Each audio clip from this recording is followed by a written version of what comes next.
Olá, povão, tudo bem? Mais um LunaCast, que é o nosso podcast aqui para a gente discutir sobre autismo no nível mais avançado, né? Já falei isso para vocês, aqui é para um público que quer discutir mais hardcore, quer entender mais sobre isso, né? E hoje nós vamos conversar com Hélio Vanderlinde, ele já vai se apresentar para nós, mas ele é uma figura conhecida no Brasil, pesquisador, né, tem muitos trabalhos publicados. Eu fui olhar para entrevistá-lo, eu tenho que fazer meu dever de casa, né? Aí ele me deu trabalho, que eu precisava olhar muita coisa, muitos trabalhos publicados. E o Hélio também se destaca por um trabalho de militância dentro da neurologia infantil, né? A gente se encontrou já em vários congressos da Sociedade Brasileira de Neurologia Infantil, tem um documento de proposta de padronização, e a gente vai conversar sobre todas essas coisas aqui. Eu conheço, nós somos amigos há muitos anos, e eu queria que você se apresentasse primeiro, por favor, Hélio. Obrigado, Luciano, obrigado pelo convite, um prazer estar aqui. Você sabe também que a admiração é mútua, eu te admiro demais sobre todo o seu trabalho, assim, eu acho que do ponto de vista assim, de autismo em prática baseada em evidência, eu não vejo realmente outra pessoa que tenha mais gabarito que você, então para mim é uma honra estar aqui. Bom, eu sou neuropediatra, né, de formação, fiz primeiro pediatria, depois neurologia infantil, depois fiz uma formação em neurofisiologia, uma formação mais voltada na área de epilepsia, comecei nessa área.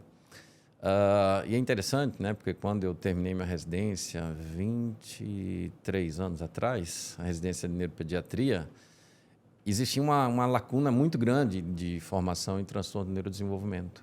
Não existia sequer um ambulatório específico disso na residência. Então, ocorre que quando a gente cai no mercado, vai para a vida real, a gente vê que a realidade foi totalmente diferente do que a gente vê na academia, pelo menos naquela época, né? Onde a prevalência não era tão alta. E aí a gente vê que a rotina do neuropediatra acaba muito em transtorno de desenvolvimento, distúrbios do aprendizado. E aí eu tive que meio que fazer uma nova formação, né? E paralelamente, eu sempre gostei também de doenças raras, né? Então, progressivamente, eu fui me afastando um pouco, né, da área de epilepsia. Eu hoje trabalho também, faço laudos de eletroencefalograma e tal, mas eu fui me afastando um pouco e fui focando muito nessas duas áreas, assim. Então, até porque eu acompanhei talvez o boom, né, do aumento do diagnóstico, e aí não só de autismo, mas TDAH e tal. E aí a gente vai fazendo outras formações. Então, a gente vai buscando, fiz pós-graduação em medicina do sono também, que é uma área também que eu tinha interesse. Depois gostei muito, né, da parte do autismo e nesse meio, né, uma pergunta que todo mundo fala também, porque você sabe, eu tenho um filho autista também, hoje ele tem 15 anos, nasceu meu filho. E as pessoas falam, então você fez só por conta disso, né? Não, de forma alguma, eu já estava nesse meio, porque eu via a realidade, né, e via todos os meus pacientes chegando com essas demandas. E aí, claro que, lógico, o meu filho foi uma maneira assim, de eu me aprofundar muito mais, assim, entender, né? E, inclusive, a motivação para eu fazer uma pós-graduação também em análise aplicada do comportamento, você foi meu professor, né, no CBI of Miami, foi muito bom, né? Foi muito mais para conhecimento, claro que eu não me considero um analista de comportamento, precisa de um treinamento muito maior de vida prática, supervisão, né?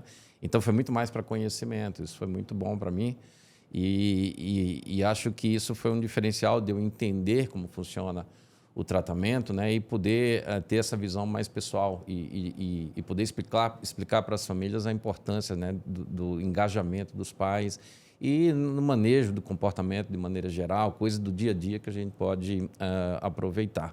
Então, essa foi a minha formação. Eu também gosto muito de doenças raras, tanto é que as minhas publicações, né, são muito mais voltadas relacionadas a doenças raras. Trabalhei com o Zika vírus também na emergência que houve, né, da pandemia, e agora estamos trabalhando aí junto da Sociedade Brasileira de Neurologia Infantil. Eu faço parte do departamento científico do transtorno do neurodesenvolvimento da Sociedade Brasileira de Neurologia Infantil, e aí tem todo esse trabalho, né, que a gente vem fazendo para a elaboração de documentos que possam ajudar outros neuropediatras, mas não apenas neuropediatras, psiquiatras, pediatras do desenvolvimento, a trabalhar de maneira mais correta, mais ética e mais eficaz nessa área. Minha mulher é do Piauí. Então, eu estou virando uma espécie de um sommelier de falas nordestinas. Então, minha mulher é neurologista, certo? Você é de onde? Eu sou de Recife, vim de uma família, né, de médicos, meu pai era neurocirurgião e minha mãe é neuropediatra, hoje com 84 anos ainda trabalha. Oh. Trabalha como neuropediatra, vai para congresso com a gente, é um motivo de orgulho, é uma referência lá em Pernambuco, em Nordeste, de uma maneira geral. Tem uma irmã também, que é neuropediatra. Eu vi que você tem várias publicações com ela. Isso, a Vanessa, porque a Vanessa e a minha mãe foram as pessoas que levantaram, avisaram ao poder público que estava acontecendo uma epidemia de microcefalia, até naquele momento, porque a gente está lidando, assim, quando a gente fala de microcefalia congênita causada por infecções, a gente está falando de citomegalovírus, toxoplasmose, rubéola, eventualmente, né? E a gente tem uma prática que já, de vez em quando, a gente vê uma, outra semana vê outra, tal. E, de repente, 4 numa semana, 5 na outra. Então, elas falaram, opa, tem alguma coisa nova acontecendo aqui, alguma coisa está acontecendo. Então, elas foram as responsáveis, né, por levantar esse alerta para as autoridades. E daí tudo começou. E aí, paralelamente, logo 1 a 2 meses depois, eu comecei a ver também em Goiás, assim, casos aumentados em microcefalia, com um padrão diferente, né, da radiologia, com múltiplas calcificações, microcefalias severíssimas. E aí tudo começou. Então, foi uma parceria que a gente acabou tendo, ela no Pernambuco, outro colega nosso, um grande amigo, o André Pessoa, que você conhece também, lá de Fortaleza também, que foi um outro local que teve muito, né? E aí a gente criou meio que uma equipe, assim, e aí saíram várias publicações em relação a isso. E isso realmente foi uma crise bem grande. Sim. Eu vi que depois na pesquisa o Alisson se envolveu num certo momento da pesquisa também, né? Sim. E, desculpe, voltando aqui um pouco a esse trabalho, essa militância aí que você tem feito atualmente, né? Essa questão que você falou desse gap, dessa lacuna na formação, no seu momento de formação, havia uma lacuna muito grande, né? Você praticamente não ouvia falar desse tema. Às vezes era uma aula, 2 aulas. Isso. É claro que eu sei que você está fora hoje da universidade, você se formou já faz bastante tempo, mas pelo que você está vendo, pelo contato que você tem, que é muito grande com neuropediatras, você acha que essa realidade mudou? Como é que está isso? Mudou totalmente. Eu acho que 5, 6 anos depois assim que eu formei, estava já na vida prática, essa realidade mudou. Então, eu posso falar da USP, mas tenho certeza que houve um paralelo em outras universidades, em outros centros de formação de neuropediatria. Isso mudou, então, houve uma criação de ambulatórios especializados. Então, hoje, o professor Erasmo Casella, né, que você conhece também, grande nome, né, de neuropediatria nacional, e ele é o responsável, né, pelo ambulatório de transtorno do neurodesenvolvimento lá da USP, né, da Universidade de São Paulo. Então, hoje em dia, os residentes já saem, né, com essa formação muito mais sólida, né? No entanto, né, Luciano, a gente sabe que tem algumas coisas, né, que a experiência prática, né, faz com que você tenha mais gabarito, assim, mais experiência e mais segurança para trabalhar. Então, hoje em dia a gente vê, né, eu vejo com muita preocupação, às vezes, essa explosão de pós-graduações, mas pós-graduações com baixa qualidade, em que carga horária é curta demais, ou às vezes até um fim de semana, e muitas vezes aquele profissional faz uma pós-graduação apenas vendo a parte teórica e se acha apto a atender. Eu vejo isso com muita preocupação, porque é a prática, né, a experiência do dia a dia para a gente fazer uma coisa que é fundamental, que é o diagnóstico diferencial. Então, como a gente vive hoje, né, um aumento, né, houve uma explosão no número de diagnósticos de autismo, TDAH, muitas vezes, né, há um movimento natural do nosso comportamento mesmo, do nosso cérebro, dele meio que... quando ele vai vendo sucessivamente outros pacientes, ele vai colocando tudo naquela caixinha, né? E aí há um grande perigo, né, não saber fazer o diagnóstico diferencial. Isso a gente tem visto muito na prática, assim, a quantidade... Eu até fiz uma postagem, né, uns meses atrás, Claro que eu tenho um viés de seleção, assim, hoje em dia meu consultório não é aberto assim e tal, tem algumas questões, às vezes eu abro algumas vagas, então vem paciente para mim mais selecionada. Mas eu até brinquei assim, que hoje eu meio que, não é que desfaço o diagnóstico, mas eu não concordo muito mais com o diagnóstico, eu não faço diagnóstico do que eu faço atualmente em casos novos, entendeu? Porque eu estou ali para dar uma segunda opinião, e muitas vezes eu estou diante de uma criança que tem transtorno de desenvolvimento intelectual ou transtorno de linguagem mais complexo, ou um TDAH, Pesado, né? TDAH junto com o transtorno de desenvolvimento de linguagem, eu acho que é uma das coisas que mais simula o autismo.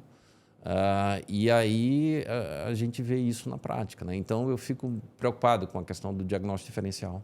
Você falou aqui um pouco dessa questão das pessoas mal formadas. Estamos falando aqui mais da medicina, né? Uhum. Embora isso se estenda para todas as áreas, é óbvio, né? Mas especificando aqui, nós temos uma contradição, no meu entendimento, né? Eu tenho visto isso, que nós tivemos um grande aumento dos cursos de medicina. Uhum. Que, em princípio, Lucelmo, não sou médico, mas eu não acho, em princípio, ruim. Ruim é que grande parte dessas universidades não tem estrutura para poder, de fato, fazer um curso que seja um bom curso. E um segundo problema é que não teve a mesma quantidade de aumento de residências. Aí você gera um espaço para esse tipo de curso que você acabou de citar aqui. E aí eu quero te perguntar, como é que é essa questão de residência nessa área específica da neurologia infantil? Perfeito. Você pegou num ponto principal, um problema gravíssimo que a gente vive hoje. A princípio, né, aumentar o número de médicos, a gente pensa que é uma coisa salutar. Mas existe uma questão que é a proporcionalidade, né? Então, hoje, o Brasil é o campeão das faculdades de medicina no mundo. Ele passou a Índia, que era o campeão, e era uma coisa assim absurdamente grande. Assim. Eu não sabia disso. Isso. E aí a gente tem dois problemas, né? Primeiro, já tem faculdades aí privadas que não estão completando as turmas, porque é impossível, é muita oferta. Então, virou. Agora parece que tem mais a oferta do que realmente demanda. E o valor alto. Valor alto, e também, claro, muita gente também não pode pagar e tal. E isso, então, provavelmente, muitas dessas vão fechar. Mas houve uma liberação geral, e isso foi muito ruim. O grande problema também que é assim, não adianta só formar mais médicos, né? Existe uma concentração dentro das grandes capitais, das grandes regiões. E isso é um problema muito mais sério, né? A gente sempre fala assim, né? Muitas vezes no Brasil não precisaria criar novas coisas, e sim melhorar o funcionamento de umas, né? A gente fala isso, né? De obras, enfim, e tal. Se colocasse aquelas para funcionar de maneira correta, né? E muitas vezes não haveria esse problema. Então não adianta, né? Encher mais médicos dentro das capitais, né? Se você não tem uma política, né? De levar muitos esses médicos para o interior, né, para descentralizar esse serviço, né? A gente vê muitas vezes assim, o especialista, principalmente, isso é um problema, por ele fazer essa especialidade, ele acaba querendo estar perto dos grandes centros para que a informação chegue mais para ele quer estar dentro, né, dos congressos, enfim. Isso é um movimento natural, a gente vê poucas pessoas se dirigindo para o interior. Eu acho que Goiás é uma das regiões que isso está mudando. Assim. Eu vejo já muitos colegas indo, né, para o interior, tem cidades muito ricas, né, em Goiás, e muitas cidades, como Rio Verde, enfim, já está aí, acabam tendo uma concentração boa de médicos. Eu vejo isso com bons olhos. Mas, voltando à tua pergunta, é isso, né? Muita quantidade de médicos. E aí o filtro acaba sendo, o gargalo acaba sendo a residência. Então, a residência hoje é o vestibular anterior. Hoje em dia não é difícil entrar na faculdade, desde que tenha dinheiro também, né? Mas o problema agora é entrar na residência. Então, não tem vaga, né, para todo mundo e acaba criando esse problema. E aí, eu não acho errado a pessoa querer se formar, mas aí a gente precisa... É uma coisa que ainda não está... A gente não sabe ainda a solução, né? Porque existe uma oferta também gigante, né, de pós-graduações, mas é preciso ter uma melhor formação, sobretudo do ponto de vista prático. Eu sempre falo assim, olha, faz sua formação, mas assim, tira um tempo da tua vida, assim, faz um voluntário, né? Vai num ambulatório de alguém, pede autorização, tal. Pô, tem um monte de local para fazer isso, gente que precisa realmente dessa ajuda, desse apoio, e a pessoa vai estar aprendendo. né? Então, é importante que a pessoa também tenha esse discernimento e entender que atender crianças, adolescentes, adultos com transtorno de desenvolvimento não é uma coisa fácil. É preciso conhecimento, é preciso experiência, é preciso garimpar ali, né? O que a gente vê muito hoje é que o povo já chega e já quer sentar na janela, né, Marcelo? Eu queria até falar sobre isso. Eu sempre falo para as pessoas, eu falo assim, gente, porque muita gente me procura, pergunta, indicação, ou fala que passou numa consulta, o médico nem olhou para a criança e já disse se é ou se não é. Enfim, e eu sempre falo assim, eu acho que você tem que buscar duas coisas. Você tem que buscar formação e tem que buscar experiência. E é muito difícil isso, né? Essas coisas você não vai encontrar em qualquer lugar. E aí, quando você encontra... como você falou, eu tenho os meus pacientes. Eu abro raramente. E aí, claro, quando você tem essas duas coisas, você tem uma demanda muito grande e é difícil você conseguir até a agenda.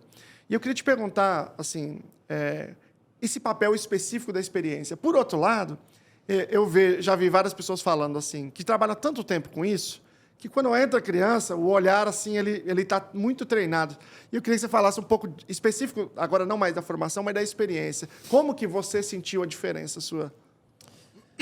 Você está certo. Na verdade, eu acho que existem algumas habilidades, né, que são inatas, né? Assim, a pessoa tem uma característica que funciona bem para aquele trabalho, né? A gente vê muito isso em profissões que são consideradas artes, né? Como professor, médico, né? Em que existe uma habilidade que muitas vezes ela pode ser ensinada, né? Mas a pessoa muitas vezes parece que nasceu para aquilo, né? Então eu vejo que para essas pessoas é muito mais fácil ter esse feeling, né? Essa sensação, esse sentimento assim das intuições. Então eu acho que com a repetição desse processo, essas pessoas adquirem experiência de muito mais facilidade, né? Da mesma forma que pessoas que têm o dom da oratória para falar, enfim, existem habilidades, né? Cantar, né? Imagina, né? Cantar é uma habilidade que a pessoa tem que ter as cordas vocais preparadas, né? Por mais que você possa aprender, né? Mas você nunca vai ser uma Adele da vida, né? Que abre a boca e sai. Então, eu acho que existe sim, né, o papel fundamental, importante da experiência, e eu conheço vários profissionais que, na época que foram formados, não tinha nada disso, né? Fizeram uma formação, antigamente não tinha nem residência, né, na época da minha mãe, e são hoje pessoas, né, que fazem, assim, são expoentes na área e conseguem realmente, com pouco tempo, né, acertar na mosca, assim, porque vão aprendendo, né, com o olhar treinado. Eu vou te dar um exemplo aqui, né? Minha esposa, a Nisa, ela é psicóloga, né? Então ela fez a formação em ABA, neuropsicologia, enfim. Ela tem um ouvido em relação a choro de criança, que é uma coisa impressionante, né? Então a gente está assim, né, de repente na clínica, então, às vezes num ambiente que não tem nem nada a ver com a área da saúde, assim. E ela ouve um choro, né? Ela fala olha a topografia do choro. E aí a gente vai ver tal, e realmente é uma criança que tem um transtorno no neurodesenvolvimento, entendeu? Então, como é que explica isso, né? Quer dizer, ela tem um feeling, uma coisa que... Foi aprendendo, tem experiência, né? Muito... Então, eu acho que é isso, né? Existe em neurologia infantil aquela coisa assim, né? Tem casos de autismo, né, que você faz diagnóstico antes da criança entrar, porque está ouvindo ela chorando lá fora, né? A secretária, às vezes, entra e fala, olha, vai entrar um autista. Claro, isso é uma brincadeira, a gente brinca isso. Mas acontece.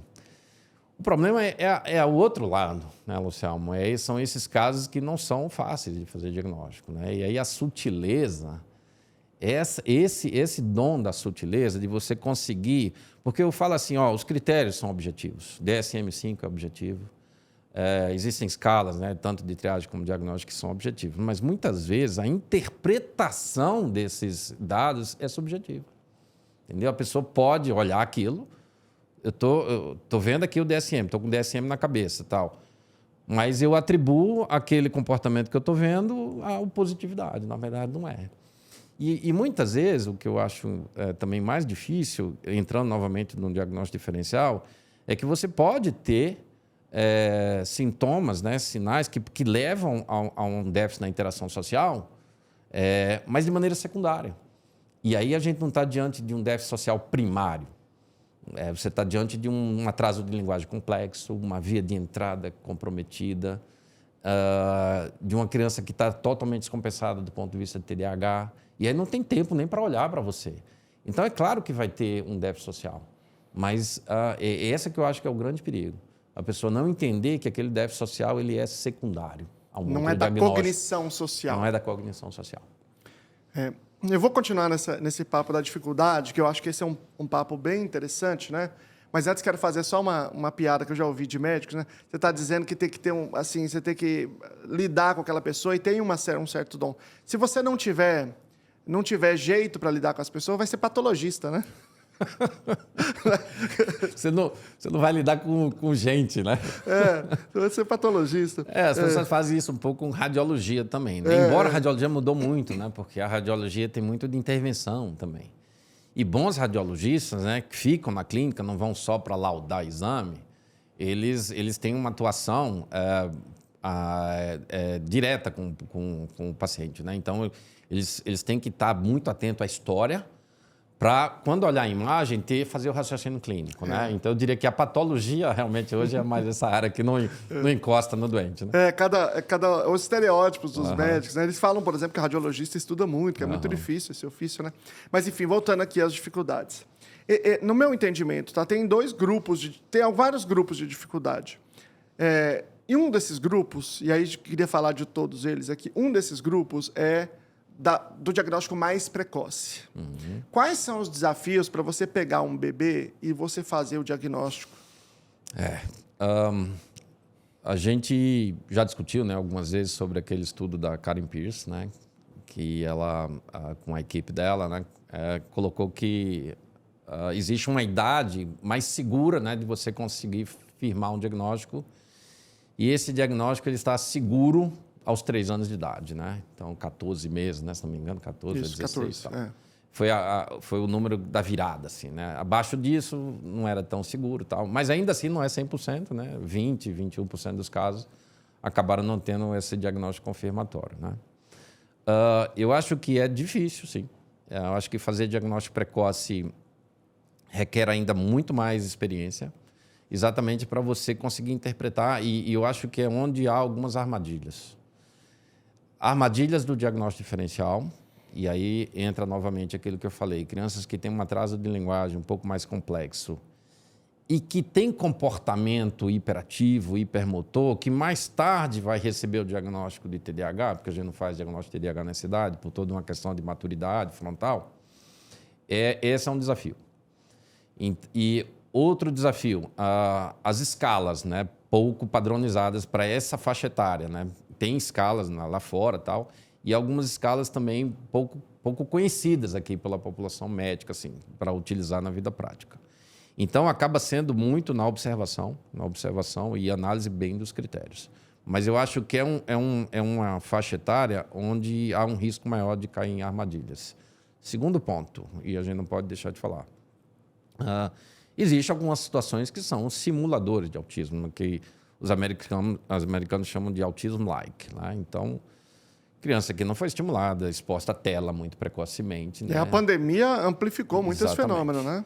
Criança, fica lá, não tem... Era para ela estar brincando no parque, e ela está dentro de casa e tome tela e tal. E aí ela vai desenvolvendo, né, alterações que são sugestivas, ficam simulando lá. E qual é a grande diferença? Né? Quando você muda o ambiente, você estimula bem corretamente, essas alterações desaparecem muito rápido. Né? Então, aquela criança que faz diagnóstico de autismo, assim, 2 meses depois, desapareceu tudo. Espera aí, essa criança não tem tanta genética de autismo. Possivelmente o fator ambiental era mais importante. Então, eu acho que esses desafios são importantes, são os mais importantes assim, nessa faixa etária. Vamos imaginar que você lidou com um caso desse, e aí você disse assim, não, vamos fazer essa mudança, e vamos dar uma olhada assim, em pouco tempo, para a gente entender como ela reage. Porque você olhou ali, e pela sua experiência clínica, você entendeu que existe um problema bem importante de estimulação e que se esse problema resolvesse, você poderia ter um impacto nesse desenvolvimento. Chega, sei lá, 2 meses depois, a mãe diz assim, ó, eu fiz tal coisa, eu fiz tal coisa, eu fiz tal coisa, mudei o ambiente, tá assim, tá assim, tá assim, tá assado. Mas tá do mesmo jeito. Você olha, de fato, tá do mesmo jeito. E aí você diz, bom, então, vamos aqui fazer o diagnóstico. Fez o diagnóstico de autismo. Mas, na verdade, vamos supor que isso não aconteceu. Ela queria até fazer, mas pela coisa da vida, ela acabou não fazendo. Só que aí, depois do diagnóstico, aí ela fez. E aí, daqui 6 meses, você vê a criança, ela não tá apresentando mais. E aí? Difícil, vou tentar explicar da seguinte maneira. Já aconteceu? Já. Tá. Já. Há crianças que a gente vê que tiveram uma resposta tão boa assim, que é aquela coisa, né, do termo controverso, né? Saiu do espectro, ou teve uma resposta ótima e não apresenta mais características. Então, eu vejo em 2 situações, assim. Até falei um pouco disso no evento que eu estava agora recentemente, ontem, né? Existem algumas situações, a gente sabe que o autismo tem uma base genética forte, 80% de herdabilidade, 10% de alterações não herdadas, enfim. E muitas vezes esse peso da genética ele é assim, ele é determinante, né? E algumas vezes a genética ela é meio a meio, ela empurra, vamos dizer assim. Então eu acho que tem alguns momentos assim que eu falo assim, ó, às vezes o autismo ele é genético e às vezes o autismo ele é genético, entendeu? Então há genes, né, que são determinantes, né? Isso eu falei muito na aula, em que não importa o que aconteça, não importa o ambiente, e a pessoa nasce autista, vai ser autista severo. Né? Genes importantes. E existem outros genes, né? E aí a gente fala da herança poligênica, que ela vai levar a uma predisposição. E aí, se você já tem uma predisposição, o cérebro, isso já foi provado, né? Se você tem um cérebro, né, com características que vai desenvolver autismo, você tem primeiro, né? Você olha para uma tela, você chama muito mais atenção. Já tem estudos mostrando, né, que a criança, se tiver essa dupla exposição, ela vai preferir o objeto do que o rosto, né, do ser humano. Então, ela já vai, talvez, indicar esse caminho, né? Talvez ela está com uma hiperexposição de tela também porque isso foi retroalimentado pela preferência dela. Exatamente. Aquela coisa assim, antigamente teve aquela discussão, né? Será que autismo causa tela? Não, na verdade, né, o autista ele já tem essa vontade, né? E tem estudos com crianças com 24 horas. 24 horas, ou seja, não é porque o pai deixou, não é nada. Isso. 24 horas você expôs e já apareceu isso. Né? Exatamente. Então, tem essa questão, assim. Mas, muitas vezes, né, pelo fato de você não ter uma genética pesada, essa criança pode, eventualmente, responder muito bem ao tratamento, principalmente da estimulação precoce. E a gente sabe, né, toda a neuroplasticidade que existe nos primeiros anos de vida. Né? Então, o cérebro de um bebê, né, faz 700 a 1.000 conexões por segundo. Então, você vai aproveitar esse momento, né, de neuroplasticidade, você pode, digamos assim, evitar, né, estradas. É como se a criança estivesse entrando numa estrada ruim, mas dá tempo de você trazer ela de volta e colocar numa estrada correta. E aí entra talvez uma segunda armadilha, né, dessa situação, que eu já com certeza devo ter cometido alguns erros assim, e com certeza já cometi, porque já aconteceu. De eu falar assim, com 3 anos, não estou vendo mais características. Alta. Né? E aí, 2 anos depois, 3 anos depois, aquela pessoa volta. E aí, novamente, isso é experiência. Eu não faço mais esse tipo de coisa, entendeu? A não ser quando é uma coisa assim, o menino está chutando bola, fazendo inferências, a imaginação, enfim. Mas hoje eu tenho mais cautela em relação a isso, né? Tanto do ponto de vista pessimista como do ponto de vista otimista demais, assim. Então eu falo, olha, teve uma ótima evolução, mas a gente vai fazer uma coisa de manutenção, você vai ficar voltando aqui, é preciso ter cuidado, a gente sabe que os níveis de interação eles mudam com o passar do tempo, principalmente na adolescência. E aí que o bicho pega.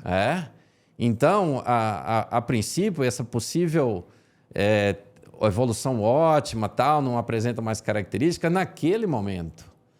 Então, eu também tenho medo também agora dessa armadilha. Né? Então, eu diria assim, pode acontecer, talvez por uma evolução ótima, uma genética que não era tão importante, a pessoa, por uma estimulação correta, uma estimulação adequada, intensiva, realmente não apresentou mais características e aí Se a gente vai chamar isso de espectro ampliado, características, não me importa. Importa que a criança pode ter alta e ter uma vida inteiramente independente. Mas tem que tomar esse outro cuidado, porque às vezes na adolescência, ou antes um pouquinho da adolescência, é que a gente vê que realmente, quando a complexidade da interação ela aumenta, a gente vê que realmente a pessoa não estava totalmente resolvida. Sabe que nós temos um amigo em comum, que é o Paulo Liberalesso? Sim. E quando começa essa discussão sobre nome, de qualquer coisa, ele fala assim, então faz o seguinte, chama de tijolo. Chama de tijolo e vamos seguir o nosso debate, que o debate é sobre a coisa, isso né? Isso aí, não importa. Antigamente falavam sair do espectro, depois começaram a chamar de resultado ótimo. Agora eu já tenho visto outros dizendo pessoas que perderam o diagnóstico, enfim, mas isso não é relevante. Aliás, você falou assim sobre o impacto da genética. Você tem um artigo, inclusive, que fala, no caso do Zika vírus, de gênios univitelinos que seguiram cursos genéticos, cursos clínicos diferentes, né? Então, depois a gente fala um pouco mais disso. Esse é um grupo que traz um desafio diagnóstico. O outro grupo que traz um desafio diagnóstico importante e aí normalmente você vai distinguir isso quando o indivíduo é um pouco maior, autismo nível 1. Que aí você tem uma série de outras coisas, casos mais sutis, assim. Como que você lida com isso no dia a dia? Eu brinco assim, né?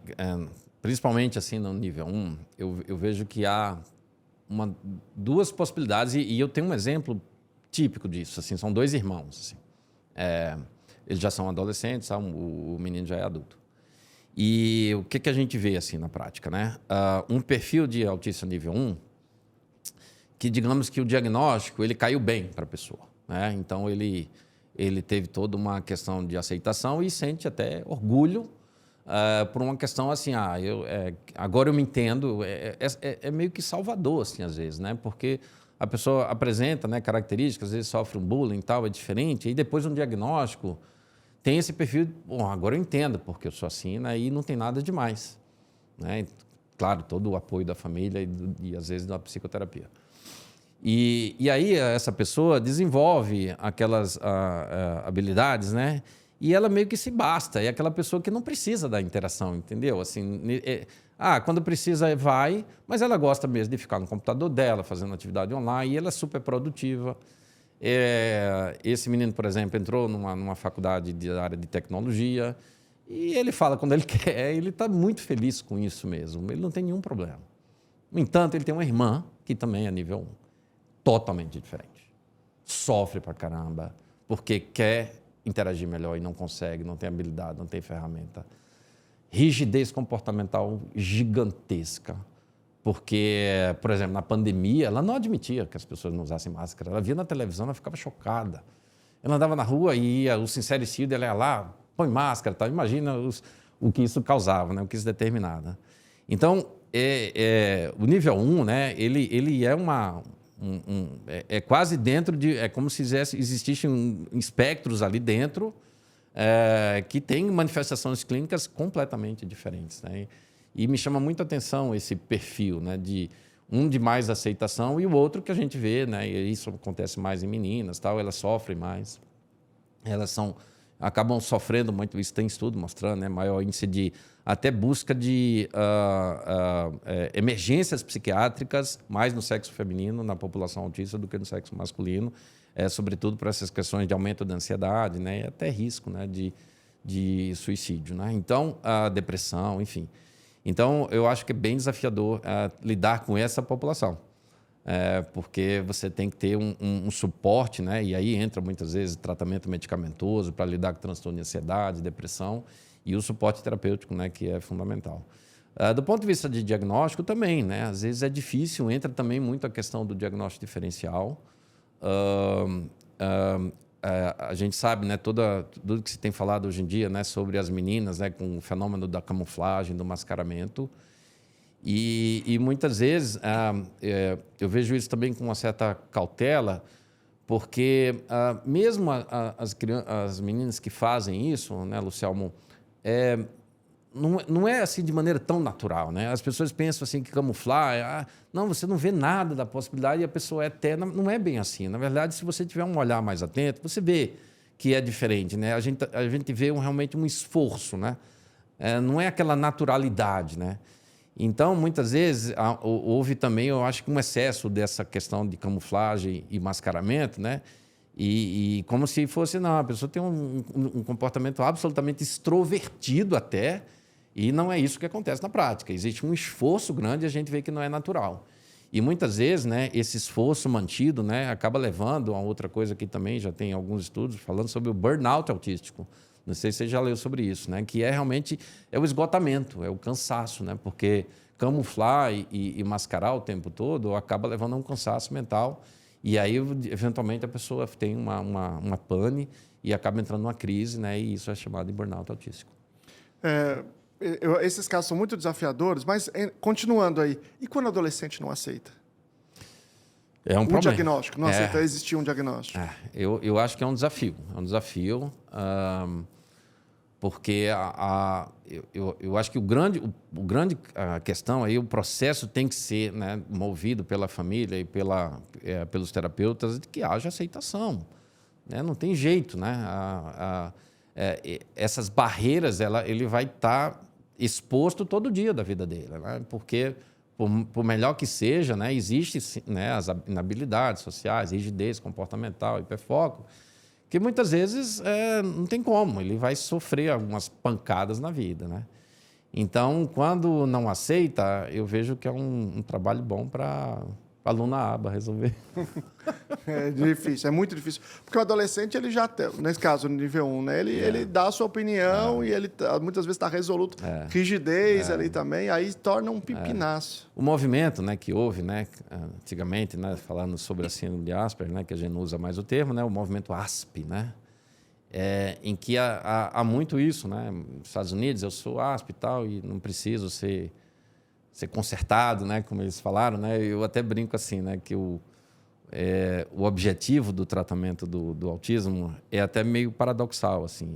Eu brinco assim, eu falo assim, eles precisam melhorar tanto para ter tanta consciência sobre a sua situação que eles passam a reclamar até do próprio tratamento, né? Porque aí eles acham que não precisam, né? Mas para ele chegar nesse nível é que ele está bom demais. Exatamente. Né? E aí eles esquecem, né, que para ele chegar nesse nível, né, teve uma família, né, que batalhou bastante, né? Então é o paradoxo. O paradoxo. Eu sei que você não trabalha, que você é neurologista infantil, você não trabalha com adultos, mas claro que você acompanha o debate. O outro desafio é em adultos, que de certa forma é meio similar a do adolescente, né? Mas tem tido muito esse fenômeno do diagnóstico tardio. Como é que você vê esse fenômeno? Eu vejo de duas maneiras, assim. Um outro nosso amigo em comum, né, o Dr. Gadia, ele uma vez me falou uma frase assim, Hélio, porque hoje em dia, né, o que a gente tem visto, né, é diagnóstico de alguns adultos que são altamente sociáveis, né, altamente extrovertidos. Ele falou num tom de brincadeira, assim, né? Desculpa. Talvez exatamente com essa extrapolação do conceito de mascaramento e camuflagem. Ou seja, aí não sendo um diagnóstico, vamos dizer assim, correto, né? Porque a pessoa apresenta algumas características, muitas vezes, né, entra na questão da formação e da experiência, a pessoa procura um especialista ou um outro médico e a pessoa vê uma característica e faz diagnóstico, que é um erro. Né? É importante lembrar, né, que para diagnóstico, seja em qualquer idade, é preciso ter critérios que vão se somando. Né? Então, não é porque a pessoa tem seletividade, não é porque a pessoa tem uma sensibilidade auditiva que ela vai receber diagnóstico. Né? É preciso ter déficit, né? Déficit, prejuízos, diria, que levam a prejuízo significativo. Né? Agora, apresenta de algumas características, assim, e aí fazer diagnóstico, então aí é um erro diagnóstico, e eu acho que isso é um problema que a gente vive. Tá? Nós estamos falando, você acabou de citar o Gadia, né, o Carlos Gadia, muitos brasileiros vão para lá para fazer diagnóstico. Então, e o Gadia é uma pessoa muito experiente, né? Mas, muitas vezes, portanto, eu não estou falando do Gadia, muitas vezes existe uma certa desconfiança de famílias mais abastadas, assim, dos médicos brasileiros, e a pessoa vai para o exterior. Por quê? Porque ele quer ter um diagnóstico dos Estados Unidos, entendeu? E aí ele volta. E aí, muitas vezes, volta com um diagnóstico muito ruim, às vezes, enfim, com todos os problemas que você sabe, mas assim, é um diagnóstico nos Estados Unidos, você está discutindo o quê? Você recebe casos assim na sua história? Eu já vi vários neurologistas falando coisas similares, mas eu não sei se é um fenômeno que, de fato, tem acontecido mais. Não especificamente com TEA, mas eu recebo pacientes de outras regiões, muitos brasileiros que moram fora, né? E a realidade de muitos brasileiros que moram fora é que muitas vezes não têm acesso à saúde de uma maneira geral, né? Então, Europa, principalmente, tal, Estados Unidos também. Então, eu acabo, às vezes, fazendo algumas teleconsultas, assim, porque as pessoas não conseguem nem ter acesso lá. Isso é um primeiro ponto. E o outro diferencial, né, quando você fala assim, às vezes você tem famílias abastadas que vão tal, não no caso do Gadio. O Gadio eu nunca vi errar, assim, né? Então, mas eu já tive alguns casos de não diagnóstico correto, mas aí não na área do transtorno do neurodesenvolvimento. Ou seja, existe nos Estados Unidos, né, uma formação muito tecnicida, assim. Então, técnico no sentido assim, eles pedem muito exame, né? Então, falta... eu acho que toda a cultura de processo tal que existe nos Estados Unidos. Então, lá a pessoa chega lá com uma dor de cabeça, já sai um protocolo, ressonância, não sei o que tal, e muitas vezes é uma enxaqueca. Então, não tem muito essa cultura clínica do exame clínico, né? Isso tem um pouco no Brasil, uma pressão também por exames. É muito comum das famílias, assim. Às vezes a gente chega no consultório assim, e fala assim, não, vai pedir nenhum exame? Não, é porque é clínico. E eu não tenho nenhum problema com isso, né? Não é porque eu estou fazendo consultório privado que a pessoa vai sair com o exame. Não precisa. Entendeu? Então, eu acho que do ponto de quando a gente pensa muitas vezes na formação lá fora, muitas vezes falta essa vivência clínica, porque eles são treinados dessa maneira. Não é à toa, Luciano, que tem vários brasileiros que saem daqui para fazer fellow e ficam por lá, viram chefe de serviço. Coisa impressionante, assim. Vários brasileiros são chefes de serviço lá, porque eles são muito capacitados, assim, porque tem o treinamento clínico muito mais intenso do que eles. Então, eu chego lá, os caras dão show, fazem diagnóstico diferencial, discute, fazem diagnóstico de doença rara, uma coisa espetacular. Então, já aconteceu, assim, de algumas vezes, pessoas com doenças raras, tal, e aí vem fazer diagnóstico, e, mas isso aqui está na cara que é isso, né? Mas aí fez um monte de exame, mas isso aqui não faz diagnóstico através desse exame. Eu já ouvi muitos depoimentos assim de muitos lugares. A Alemanha, outro dia eu vi um monte de pessoas falando sobre como foi o atendimento da Alemanha, e aí fazendo comparação como a formação no Brasil é boa, né? Os médicos no Brasil são bons. E falando disso, já que você falou dos exames, chegou uma criança, você está avaliando ali, existe um quadro sugestivo de autismo, e você é um dos autores de um documento, inclusive, da SBNI, que propõe uma rota ali, né, uma padronização no processo de avaliação. Quais são os exames e como é que esses exames eles dependem desse quadro clínico? Então, você tem exame que não é para todo mundo, vai para lá, vai para cá. Qual é esse quadro de exames que, em geral, é feito? Perfeito. Eu acho que é uma pergunta fundamental exatamente para evitar excessos, né? Quando a gente está lidando com crianças, a gente tem que lembrar, né, até de princípios éticos, assim, de primeiro não fazer algo que pode fazer mal. Eventualmente, você vai pedir exames sobre sedação, com anestesia, de maneira desnecessária, né? Então, assim, existe esse documento, né, que a gente fez, que agora estamos para fazer a segunda versão e está quase acabando, né? Inclusive, né, você participou na sua contribuição e a gente vai fazer essa revisão final agora para, com certeza, sair nos próximos meses. Mas existe um modelo que é exatamente para tentar facilitar a vida do médico em relação a isso, né? Toda vez que você faz um diagnóstico, o diagnóstico ele é clínico mesmo, né?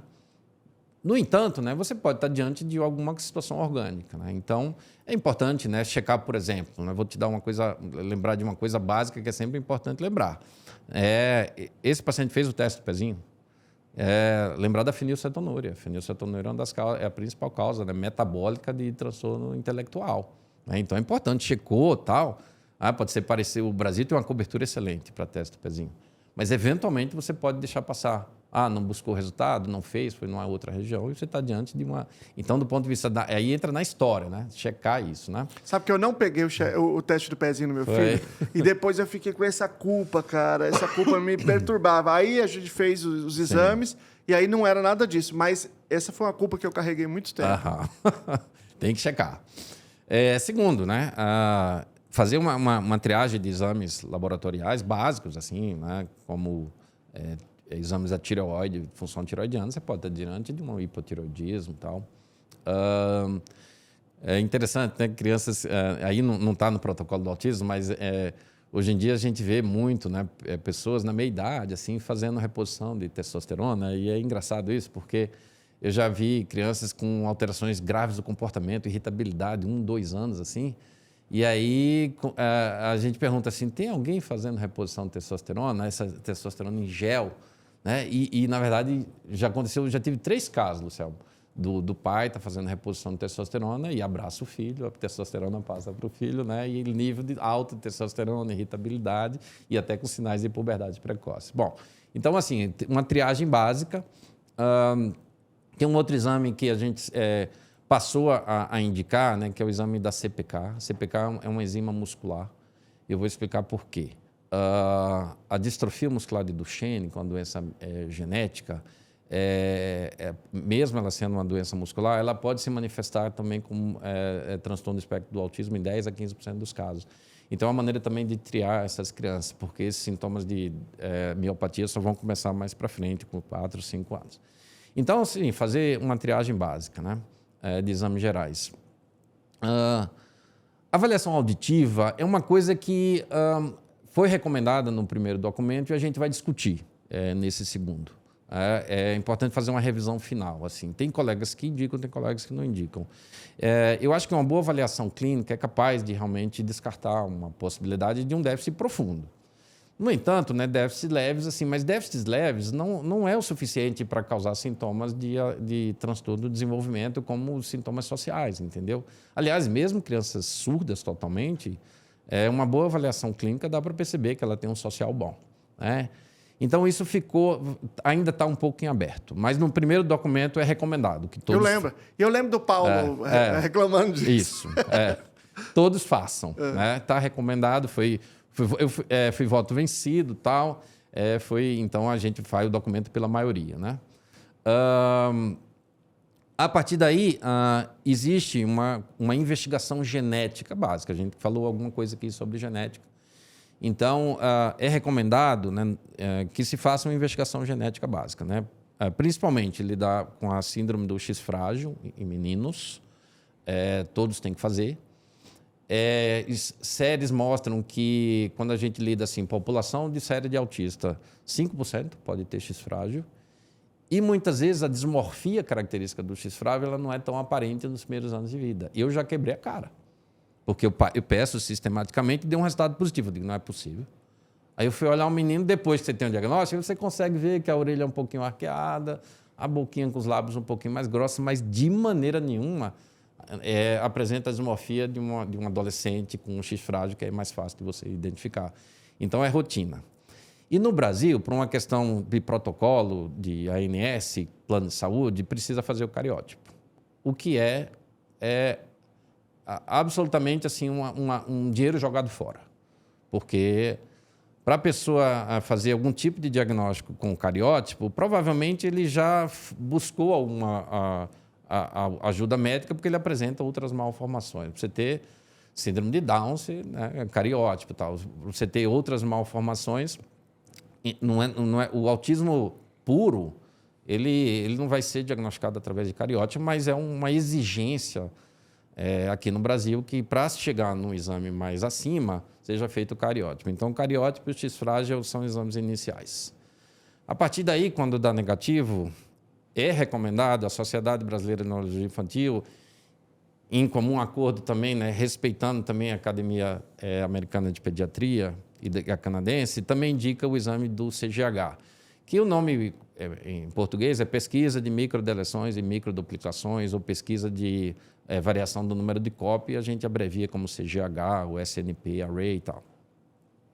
Esse estudo ele vai detectar pequenas quebras, pequenas deleções, que a gente chama de deleções, ou pequenas duplicações, que são alterações do DNA que são relacionadas ao autismo. Então, tem uma série de síndromes de microdeleções e microduplicações que são causa de autismo. E isso é até mais frequente do que as alterações de ponto, né, apenas de um gene. Bom, esse exame deu negativo. E aí?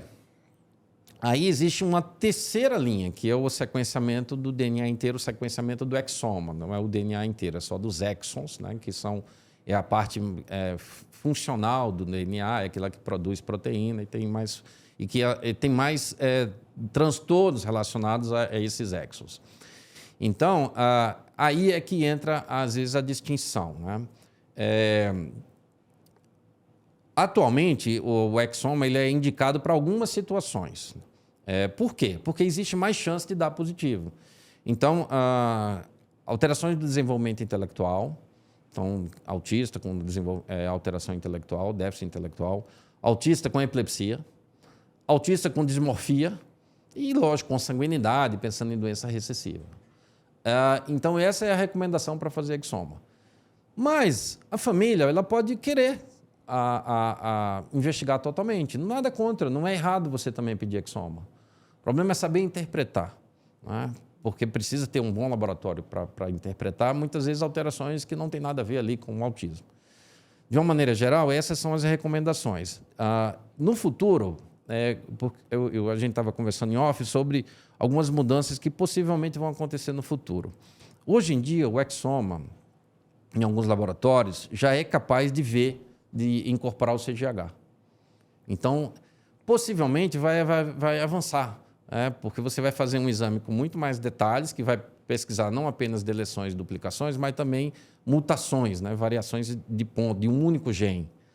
Né? Então, essa é a questão que a gente pensa que vai mudar no futuro. Ou seja, do ponto de vista médico, obrigatório, você faz nessas situações. Agora, no entanto, a família está no mundo ideal, ela quer exaurir as possibilidades de investigação genética, não é errado fazer. Aí tem que ter aquela coisa, outra armadilha, né? Deu negativo, fez o exoma. Não é genético? Não, é genético.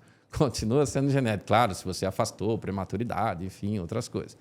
Mas aí é exatamente o que a gente fala, né, da herança poligênica, né, que não é uma alteração de um único gene, de uma única região do DNA, e sim pequenas alterações do DNA, pequenas alterações de efeito pequeno, mas que vão se somando e aí ultrapassa o limiar, aquele modelo do copo, né, e a pessoa tem autismo. E também o fato de que a gente conhece, que tanto a gente conhece desses genes, né? Imagina daqui 10 anos, com uma aplicação de inteligência artificial nos processos, quanto mais a gente vai conhecer, né? Esses exons, né, eles são 20.500 genes, né, que a gente tem no nosso DNA. Desses, 1/3 tem relação com doenças específicas. 2/3 não se sabe. Conhece o DNA, né? O DNA está todo mapeado, mas não tem correlação com doenças. Então, tem muitas coisas que a gente não descobre. A taxa de positividade, aí falando de doença genética geral, estava no Congresso de Neurogenética, é menos de 50%. Você está investigando uma doença com características genéticas, sei lá, uma ataxia, ou uma deficiência intelectual sindrômica, ou um paciente com regressão do desenvolvimento, 50%. Quer dizer, não é que não é genética, ela está escondida ainda. Ou é alguma coisa nova que não foi descrita, ou ela está nessas outras regiões, né, não dos exons, e sim dos introns, né, que o exoma talvez não tenha chegado lá. O restante do DNA a gente quase não aproveita, né? Tanto que uma parte grande da literatura ainda chama de DNA lixo, porque a gente não sabe. Vou falar um número aqui que é impressionante, né? Desses 20.500 genes, né, os exons, eles correspondem a 2% do DNA.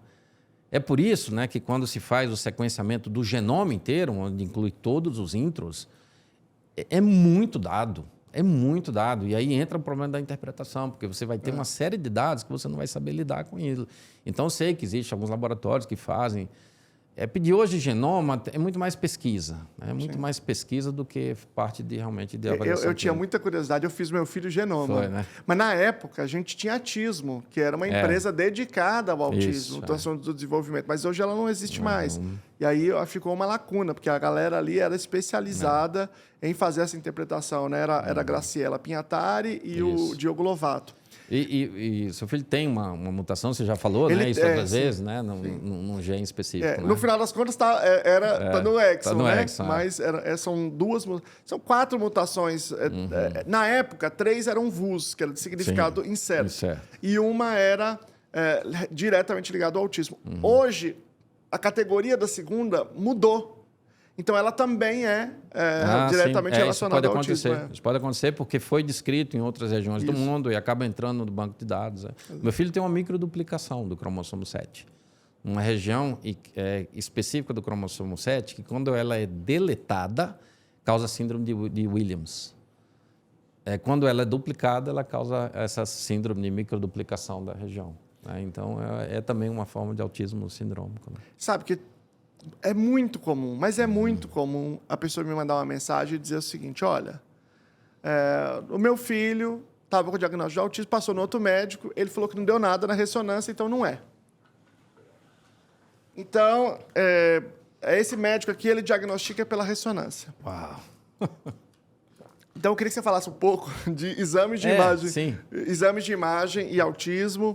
E como é que é essa prática médica que eventualmente aparece? Eu acabei enveredando para a área genética e esqueci de falar dos exames que não é para ser solicitados. Né? É só para complementar, eventualmente meninas que apresentam características de microcefalia depois do primeiro ano de vida, uma certa regressão, pode ter epilepsia, lembrar da síndrome de Rett também, gene MECP2, você pode pedir o teste específico.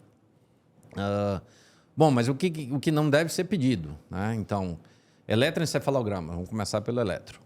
Não é recomendado fazer eletroencefalograma se você não tem suspeita de epilepsia ou alguma situação clínica que eu vou explicar.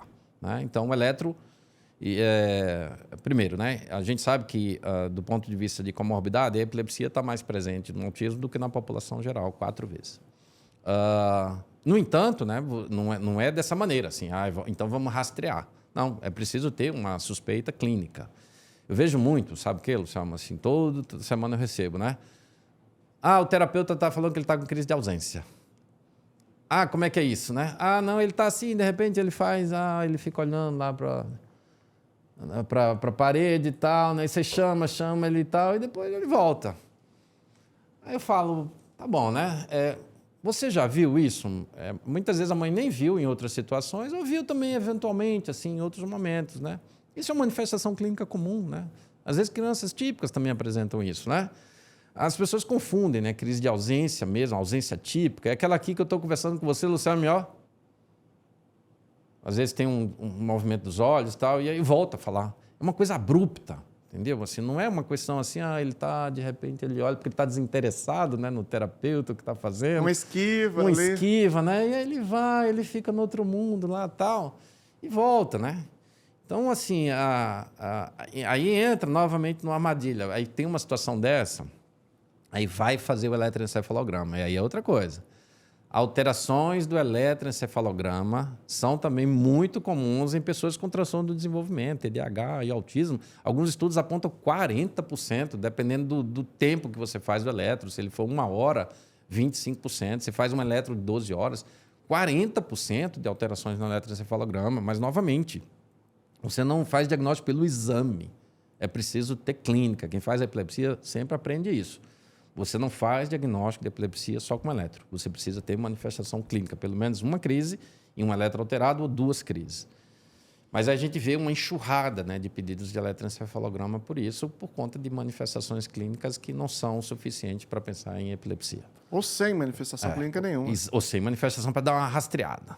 Né? E aí o pior é assim, vídeo EG de 12 horas ou 24 horas, que aí é um rastreio total. Aí lá vai a criança colar todos aqueles fios, ficar 24 horas na maca, a mãe segurando, não sei como, e muitas vezes dá alguma alteração, né? 7, 8% da população tem alteração epileptiforme no eletro e nunca vai ter crise epilética. Esse é um dado super importante. E como eu falei, a população autista tem mais alteração do eletro, né? Agora, vamos pensar assim. A criança tem 3, 4 anos, está lá desenvolvendo bem, já começou a falar, começa a ter uma regressão de fala, uma regressão de linguagem, a gente começa a perceber que ela não está entendendo novamente, né? A informação entra, ela não está percebendo e tal. Eventualmente, ela pode ter algumas manifestações que pode ter uma crise. Aí faz um eletro, aí tem uma alteração epileptiforme muito intensa em regiões temporais, e isso tem um nome, né? Chama síndrome de Landau-Kleffner. Raríssimo, raro, muito raro, entendeu? Essa manifestação ocorre tardiamente, assim. Não é aquela regressão assim, as pessoas, não, eu estou fazendo eletro para investigar Landau-Kleffner, ali, aquela criança que começou a falar e perde entre 1 e 2 anos. Entre 1 e 2 anos, isso é muito comum em autismo. E aí, não, vou investigar, não, Landau-Kleffner ali, 4, 5 anos, entendeu? E é uma regressão mesmo, né? Regressão é uma agnosia auditiva, a pessoa passa a não entender o que está ouvindo. Ela não é nenhum problema auditivo, ela ouve, mas ela não consegue interpretar, fazer a decodificação. E aí, quando vai fazer o eletro, tem uma atividade intensa, né? E aí, sim, isso é indicado, é uma das indicações de fazer eletro, né? Buscar uma alteração eletroencefalográfica que justifica a mudança do padrão de comportamento. E imagem. Sim, verdade. E a imagem. Imagem também não é indicado. Excetuando algumas questões. Evidentemente, se você vê uma alteração no exame neurológico, né? Você está achando que o menino tem uma mãozinha que não mexe uma assimetria do exame neurológico. Uma cabeça muito grande, aí tem que ter cuidado, porque a gente sabe, né, que existe uma macrocrania, né, principalmente ali 2 até os 4 anos em relação ao autismo. Mas a gente fala assim, uma macrocrania mais evidente, assim, acima de 2 desvios padrões, né, é importante investigar. Existem alguns genes que são relacionados à macrocrania no autismo, um deles é o PTEN, PTEN, CDH8 também, e o próprio SHANK3, né, pode ter uma macrocrania, né, mas aí você não vai ter alteração. Mas, enfim, não há alteração morfológica do cérebro na ressonância tradicional, vamos dizer assim. No entanto, existem pesquisa, né? E aí uma série de alterações neuroanatômicas microestruturais no autismo. Uma vez eu pedi para um colega meu, radiologista, Dr. Hugo, ele fez uma aula fantástica só de neuroanatomia do autismo. Mas aí é ressonância de pesquisa. Assim, assimetrias das regiões temporais, alterações de morfologia, morfometria, da região da amígdala, dos gânglios da base do cerebelo. A gente tem... Falando novamente do Paulo, a gente sabe como o Paulo gosta do cerebelo em relação ao autismo, né? É um cerebelista. É um cerebelista, né? Então, existe uma anatomia, né, mas não é indicado fazer, né, porque é um exame que precisa ser feito com anestesia e não traz nenhuma relevância para o diagnóstico. E o PTEN, como você falou, quando tem essa característica clínica que você vai investigar, o PTEN também ele é sugestivo de desenvolvimento de câncer. Sim. E aí isso te indica ali um caminho de acompanhamento que é importante, né? Agora é o seguinte, para muitos pais, muitos, médico bom mesmo, isso é médico negligente, médico bom mesmo é o que pede exame de 6.000 vitaminas e um de metais pesados pelo cabelo, esses são os médicos, esse é um médico que tem cuidado e que está olhando realmente para a criança. Como é que é? Luciano, é um problema, né? Inclusive, a gente fala um pouco, né, no documento, né, das coisas que não se faz investigação, tal, né? Então, metais pesados. É um verdadeiro charlatanismo, pseudociência. Infelizmente, né, a gente vê que as famílias, após o diagnóstico, elas passam por um processo de vulnerabilidade e aí acabam ficando vulneráveis a isso, né? E aí tem aquela máxima, né, assim, se você recebe de um médico uma lista de exames assim, de 3 páginas, já desconfia, né? Ele não sabe nem o que está pedindo, né? Desconfia quando ele indicar que é só naquele laboratório, né? Ou então quando manda, né, um pedaço do cabelo para não sei onde, né, para os Estados Unidos, porque é só lá que vai fazer, né? Então, infelizmente, a gente tem que se deparar. Aliás, né, Luciano, assim, eu sou um cara muito reservado, assim.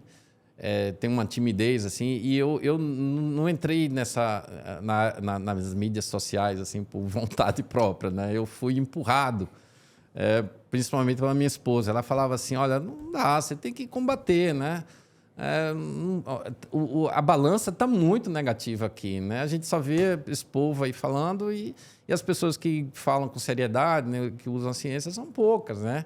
Então, você tem que entrar mesmo sem gostar, entendeu? Então, assim, não é muito minha praia. Às vezes eu demoro 1 mês, 2 meses para soltar um vídeo. Então, mas eu estou tentando mudar isso, né? Mas continua sendo vídeo caseiro, mesmo com meus próprios celular. Então, assim, mas é para tentar, né, combater e tentar, pelo menos, nivelar um pouco. A gente sabe, né, como o poder, né, da internet e da difusão da informação, ela é prejudicial, né, para todas as áreas, né, principalmente no autismo. Mas a gente vê, né, aí sai um filme, né, aí que... Acabou de sair um filme, aí todo mundo agora quer ir para a Índia. Tá? Não sei se foi a Índia, né, onde lá tal. Então, eu sempre falo assim, olha, onde é que faz o tratamento? Assim, onde? Na Tailândia. Teve um caso específico, né? Fazer célula-tronco em Tailândia, um paciente meu doença rara. Olha, tudo bem, com todo respeito à Tailândia, assim, mas você acha que se isso realmente fosse um tratamento conceituado, né, definido, era só lá que fazia? Né? Por que não está fazendo nos Estados Unidos? Por que não está fazendo na Europa? Né? Então, assim, infelizmente, isso a gente não pode... Não tem como a gente controlar, né? Eu sempre falo que é o seguinte, o problema de quem realmente estuda e domina o que tem de evidência, o que tem de ciência, o problema é que essas pessoas elas têm que investir muito tempo em estudar. Quem vai dizer essas outras coisas, não precisa estudar nada, só precisa estudar marketing, fazer os cursos de marketing, você não precisa ler artigo nenhum. Tem um caso muito curioso de uma dessas pessoas aí, que toda vez que essa pessoa fala sobre essas coisas aí, ela põe um artigo. Uhum. Só que o artigo não diz nada do que ela está falando. Uhum. Tipo assim, aí as pessoas falam isso aí, fala com evidência, que ela se pô, artigo em inglês, artigo é outra coisa. Além do mais, né? Às vezes até pode o artigo falar, mas a gente vê a baixa qualidade. O artigo tem para todo jeito, claro. Tem todo gosto, né? Ou um ou outro. Ou é um artigo absurdo, ou é um negócio que não faz o menor sentido. Eu sempre falo assim para as famílias, né? Às vezes eu recebo, né? Assim, olha, mas alguns gênios da humanidade foram desacreditados na época, né, que eles lançaram a teoria. Aí eu falo assim, beleza. Na época deles, ele foi uma exceção.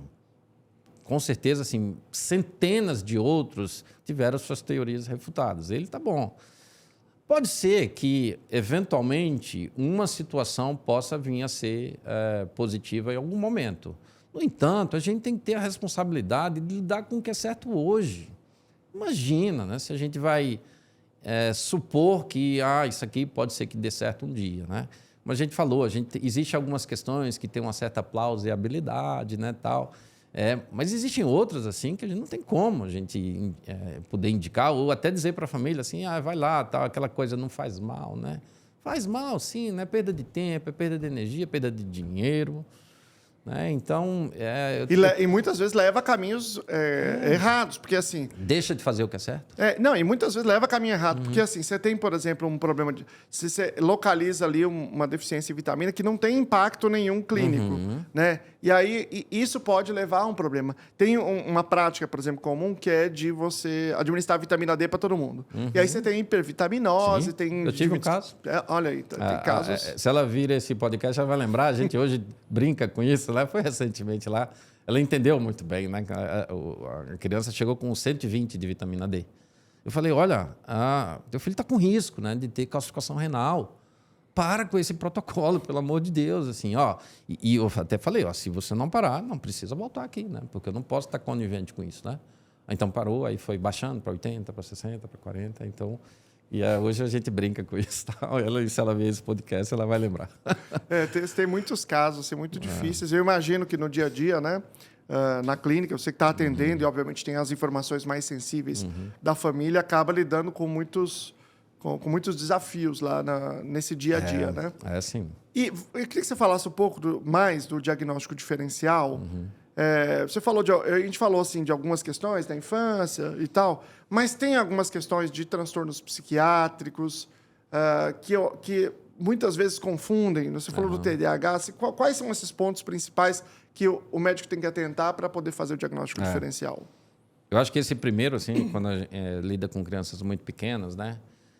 Como eu falei, o diagnóstico do TDAH ele é evolutivo, assim, a gente pode pensar assim, esse aqui é um candidato ao TDAH, se ele tem 2, 3 anos, porque vê uma criança muito inquieta, mas pode acontecer, né, que pela maturidade do lobo frontal, que vai acontecendo progressivamente, a criança não tenha diagnóstico, né?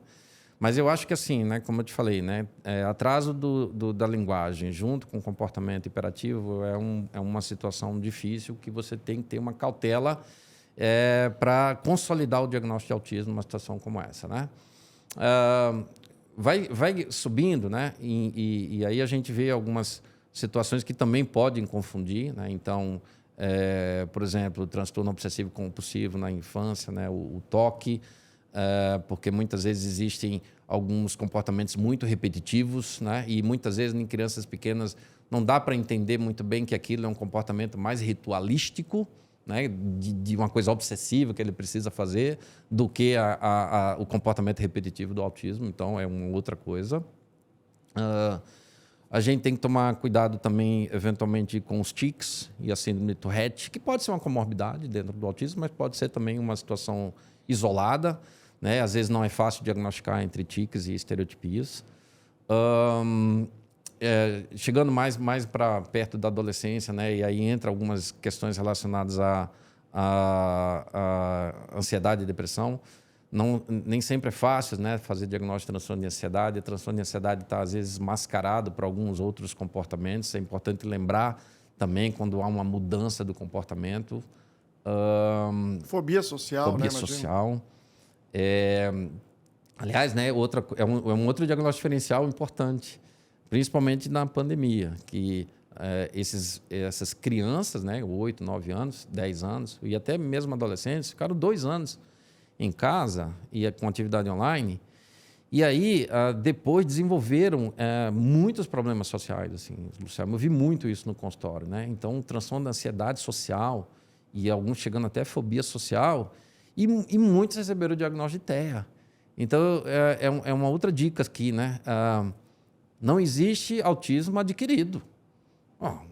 É um transtorno do desenvolvimento que tem que estar lá presente, né? Se você tem... Aí tem aquelas questões. Se você tem absolutamente certeza, e aí com vídeos, com tudo, né? Com toda uma história de que a pessoa não tinha déficit social, esse diagnóstico não pode ser dado nem da vida adulta, nem na adolescência. Você pode estar diante de uma pessoa com transtorno de ansiedade social, né? No entanto, né, claro que existem exceções daqueles casos sutis que passam batido, não estou falando disso, né? Mas quando você olha lá para trás, teve um diagnóstico de uma outra coisa, era inadequado, era esquisito, entendeu? Então, mas não estou falando daquela criança que era extrovertida, falante e tal, e de repente, depois de uma situação dessa, na vida adulta ou na adolescência, começa a desenvolver questões sociais e recebe diagnóstico de TEA, né? Então, não existe autismo adquirido, é outra coisa.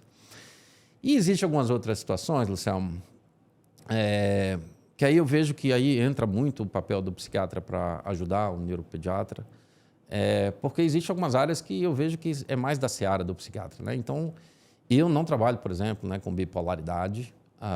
Às vezes, algum toque mais importante, assim, eu prefiro não conduzir. E até questões relacionadas, né, a risco, né, de esquizofrenia mesmo na população adolescente, né? Tem estudos mostrando, né, que existe um certo risco maior, né? Tem uma colega minha que fala lá em Goiânia, assim, né, o autista ele pode psicotizar também, né, na adolescência, né? Recentemente, né, no congresso que eu estava participando, neurogenética, esse tema, a doutora Maria Rita Passos Bueno, uma pesquisadora importante na área dos transtornos do neurodesenvolvimento. Da USP, né? Ela está fazendo um projeto para investigar regressão e neurodegeneração. E aí ela usa até o modelo do Chunk 3. Né? Os pacientes com Chunk 3, quando chegam na adolescência, começam a apresentar alterações assim, de regressão. E uma das manifestações que eles apresentam é a catatonia. Então, eu acho que alguns transtornos que a gente vê mais na seara da psiquiatria, catatonia aí entrando, é uma coisa que a gente entende muito pouco. Mesmo quando a gente está lidando, quando os psiquiatras lidam com a catatonia dentro da esquizofrenia, a gente não entende muito bem o mecanismo fisiopatológico. E agora a gente vê que algumas síndromes específicas apresentam ali na adolescência esse movimento, né, de uma regressão que muitas vezes você investiga tudo do ponto de vista neurobiológico, não acha nada, faz exoma tal para ver se não é uma doença degenerativa, e não é. Então ela está estudando bastante esse mecanismo. E eu falei isso porque vai ter um congresso de neurodesenvolvimento, o primeiro congresso brasileiro de neurodesenvolvimento, e o professor Erasmo vai ser o presidente. Qual é a aula que ele me colocou para dar? Catatonia. Dificílimo. Já procurei sobre isso, já tentei ler mais sobre isso, é muito difícil. Professor Erasmo, neuropediatra, tal, não é minha praia, tal. Aí ele falou assim, para sair da zona de conforto. Tá bom, o desafio tá peguei esse desafio e a aula que eu assisti ontem da professora foi muito bacana, assim, porque eu já tenho um caminho aí de onde procurar. Aliás, o Erasmo, toda vez que eu vejo eu nunca vejo ele falar do mesmo tema. Uhum. Ele fala, eu acho que é isso que ele faz com ele mesmo. Ele fala de temas muito distintos. Claro, sempre com excelência, sempre no nível mais alto, né? Mas ele faz esse, não é só com você, ele faz esse exercício próprio também. O Shank 3 é Phelan McDermott, Phelan né? McDermott, isso. Que na imensa maioria das vezes é causado por uma deleção que envolve o gene SHANK3. Em alguns raros casos, pode ser por uma mutação do gene. Você está falando aí, a gente já está entrando um pouco nessa seara, eu sei que é uma seara que você tem bastante coisa, que é a questão das doenças raras e do autismo sindrômico. Né? Como é que é essa relação das doenças raras e o autismo e o autismo, né, nesse caso, sindrômico? A grande questão é assim, né, que esse autismo que a gente chama que é monogênico, né, é causado por uma alteração de um único gene, ele é raro. Então, o SHANK3 especificamente, ele corresponde a menos de 2%. 2% nos últimos estudos, assim, antes era 1%, 1,5%. Mas que como está diagnosticando mais com a investigação genética, né, tem um estudo mais recente, 2%, de uma série de casos, entendeu?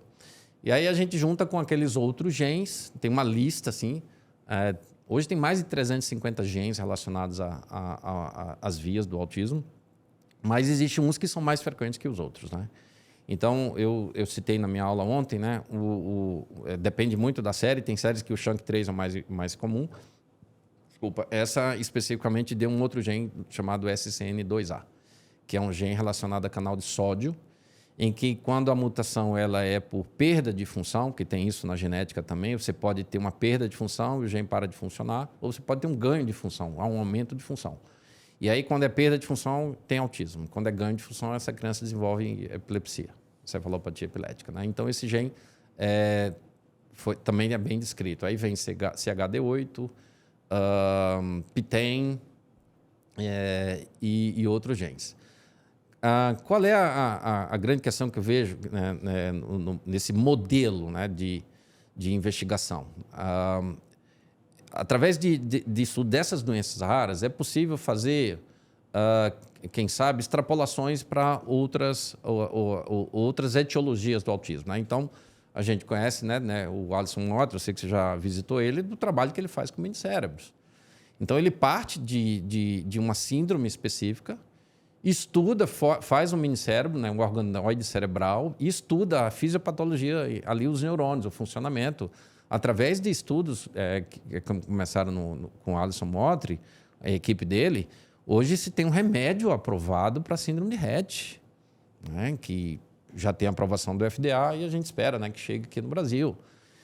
Como é que surgiu isso? Né? Porque, analisando os neurônios da síndrome de Rett, ele vai testando o remédio ali, medicação, e vai vendo que aquela ali, melhorou o funcionamento das sinapses. Então, é um modelo de pesquisa muito interessante, né? Da mesma forma, existem estudos com X frágil, inclusive usando metformina, que é uma medicação para diabetes e tal, e mostrando que melhora o funcionamento, né, dos neurônios de pessoas com X frágil. Então, outras síndromes, né, vão ter esse mesmo caminho. E eu sempre falo assim para as famílias, assim, olha, vamos investigar, porque no futuro, muito possivelmente, os tratamentos eles vão ser personalizados, né? a gente já vive uma realidade muito interessante com algumas doenças raras que a gente não imaginava no passado, né? Então, como eu falei, eu lido faz parte da minha atuação também lidar com doença rara. Então, vamos falar aqui a atrofia muscular espinhal. É uma doença que a pessoa tem uma alteração genética e desenvolve fraqueza muscular progressiva, tal. As mais graves vão para o tubo, tal. Uma mortalidade precoce. 3 remédios aprovados hoje pela Anvisa. Exatamente. Acabou de distrofia muscular de Duchenne, acabou de ser Caríssimo! Esse é o problema. Mas isso é natural que aqui vai diminuir, né? Isso é um problema que realmente, mas não tem como barrar a ciência, né? E aí você ter um tratamento que é eficaz, e aí a atrofia muscular espinhal nem se fala, né? A de Duchenne tem aí algumas questões, mas está aprovada pela FDA e a Anvisa também aprovou. Então, aí o problema vai ser do gestor, acordo com a indústria, né? Isso foi feito no Brasil, né? Hoje, eu não tenho esse dado com certeza, né? Mas falaram que as medicações para AME, para atrofia muscular espinhal, no SUS, são as mais baratas do mundo. Sim, né? verdade. Por conta desses acordos que fazem, né? E isso, né, hoje em dia, pelo menos o tipo 1 e o tipo 2, você não precisa judicializar, você recebe do SUS. Até uma certa data do indivíduo, né? Até uma certa idade. Tem que ter critério, né? Tanto tipo 1 como tipo 2. Tipo 1 e tipo 2 são os mais graves, mais precoces. O tipo 3 a gente está lutando também, porque apesar de ser pessoas que andam e tal, mas eles podem perder, e são uma população super produtiva, assim. Então, a gente está lutando. Mas tudo é um processo. Começou só com o tipo 1, aí depois a pressão tal, viu que o tipo 2 precisava entrar e agora é a pressão para o tipo 3 entrar. Mas, novamente, né, hoje você não precisa judicializar quando tem esses critérios bem estabelecidos, o que é muito louvável, né, pensando no Sistema Único de Saúde. A Graciela Pinhatari, que eu citei agora, por exemplo, que estava na Tisma, ela está trabalhando numa dessas empresas Sarepta. Que tem... Na Sarepta, isso. Que comercializa um desses remédios aí para Duchenne. Isso, estão tentando trazer, assim, né? A medicação aprovada para Duchenne é de uma outra empresa que recebeu a aprovação no Brasil e a Sarepta está desenvolvendo a sua própria, né? E aí é o seguinte, em relação a doenças raras, né? Você tem... Eu já vi 2 hipóteses sobre o futuro do autismo. Eu quero te perguntar o que você acha. Mas antes eu quero falar uma curiosidade. Você falou da aprovação do remédio para RET, né? Que foi recente agora, né? Que decorre do trabalho do Alisson, que foi publicado em 2012. Então, veja, nós estamos falando de um negócio que demorou 12 anos. Mas naquele experimento que ele fez em 2012, também funcionou para autismo idiopático, nos DISH, né? No minicérebro lá. O problema é que, saindo de lá, faz muito mais sentido para a indústria pegar um caso e você testar, porque do ponto de vista científico é muito mais provável que dê certo, porque você tem uma via biológica que você sabe, do que você fazer isso com autismo idiopático. Por quê? Tudo que foi feito até agora em termos de autismo idiopático, tudo falhou. Balovaptan, qual que era a expectativa do Balovaptan? Porque foi aprovado com aquele selo de breakthrough lá no FDA, e todo mundo achava... Agora vai, né? Agora vai. A bumetanida, qual que era a esperança? Porque tinha saído um nível 2, um fase 2 lá, bacana pra caramba. Diurético, né? E aí todo mundo achou, nada. Então, assim, ficou uma certa desesperança para aprovação desses remédios para autismo idiopático, né? Eu acho que tem sido um caminho problemático. Uma outra curiosidade é que eu levei algumas células, né, um pedaço de pele do meu filho, para uma pesquisa que era com SET5 lá. Era a mesma coisa, microcérebro, pingava lá 350 drogas, ia ver qual que respondia ali para encaminhar para a pesquisa clínica. Aí a pesquisadora responsável casou com o americano no fim da pesquisa e foi embora. E aí a pesquisa não aconteceu. Isso em 2019. E aí a pesquisa não foi publicada. Ela falou para mim que tinha lá um rascunho e tal, mas no final das contas a pesquisa não foi publicada. Ainda tenho expectativa que um dia alguém chegue lá, assuma isso aí e publique, né? Porque seria... Né? Esse é o caminho. Mas a minha pergunta para você é a seguinte. Eu tenho lido, tenho pensado, tenho visto pessoas falando em 2 caminhos para o futuro do autismo. E eu quero te ouvir.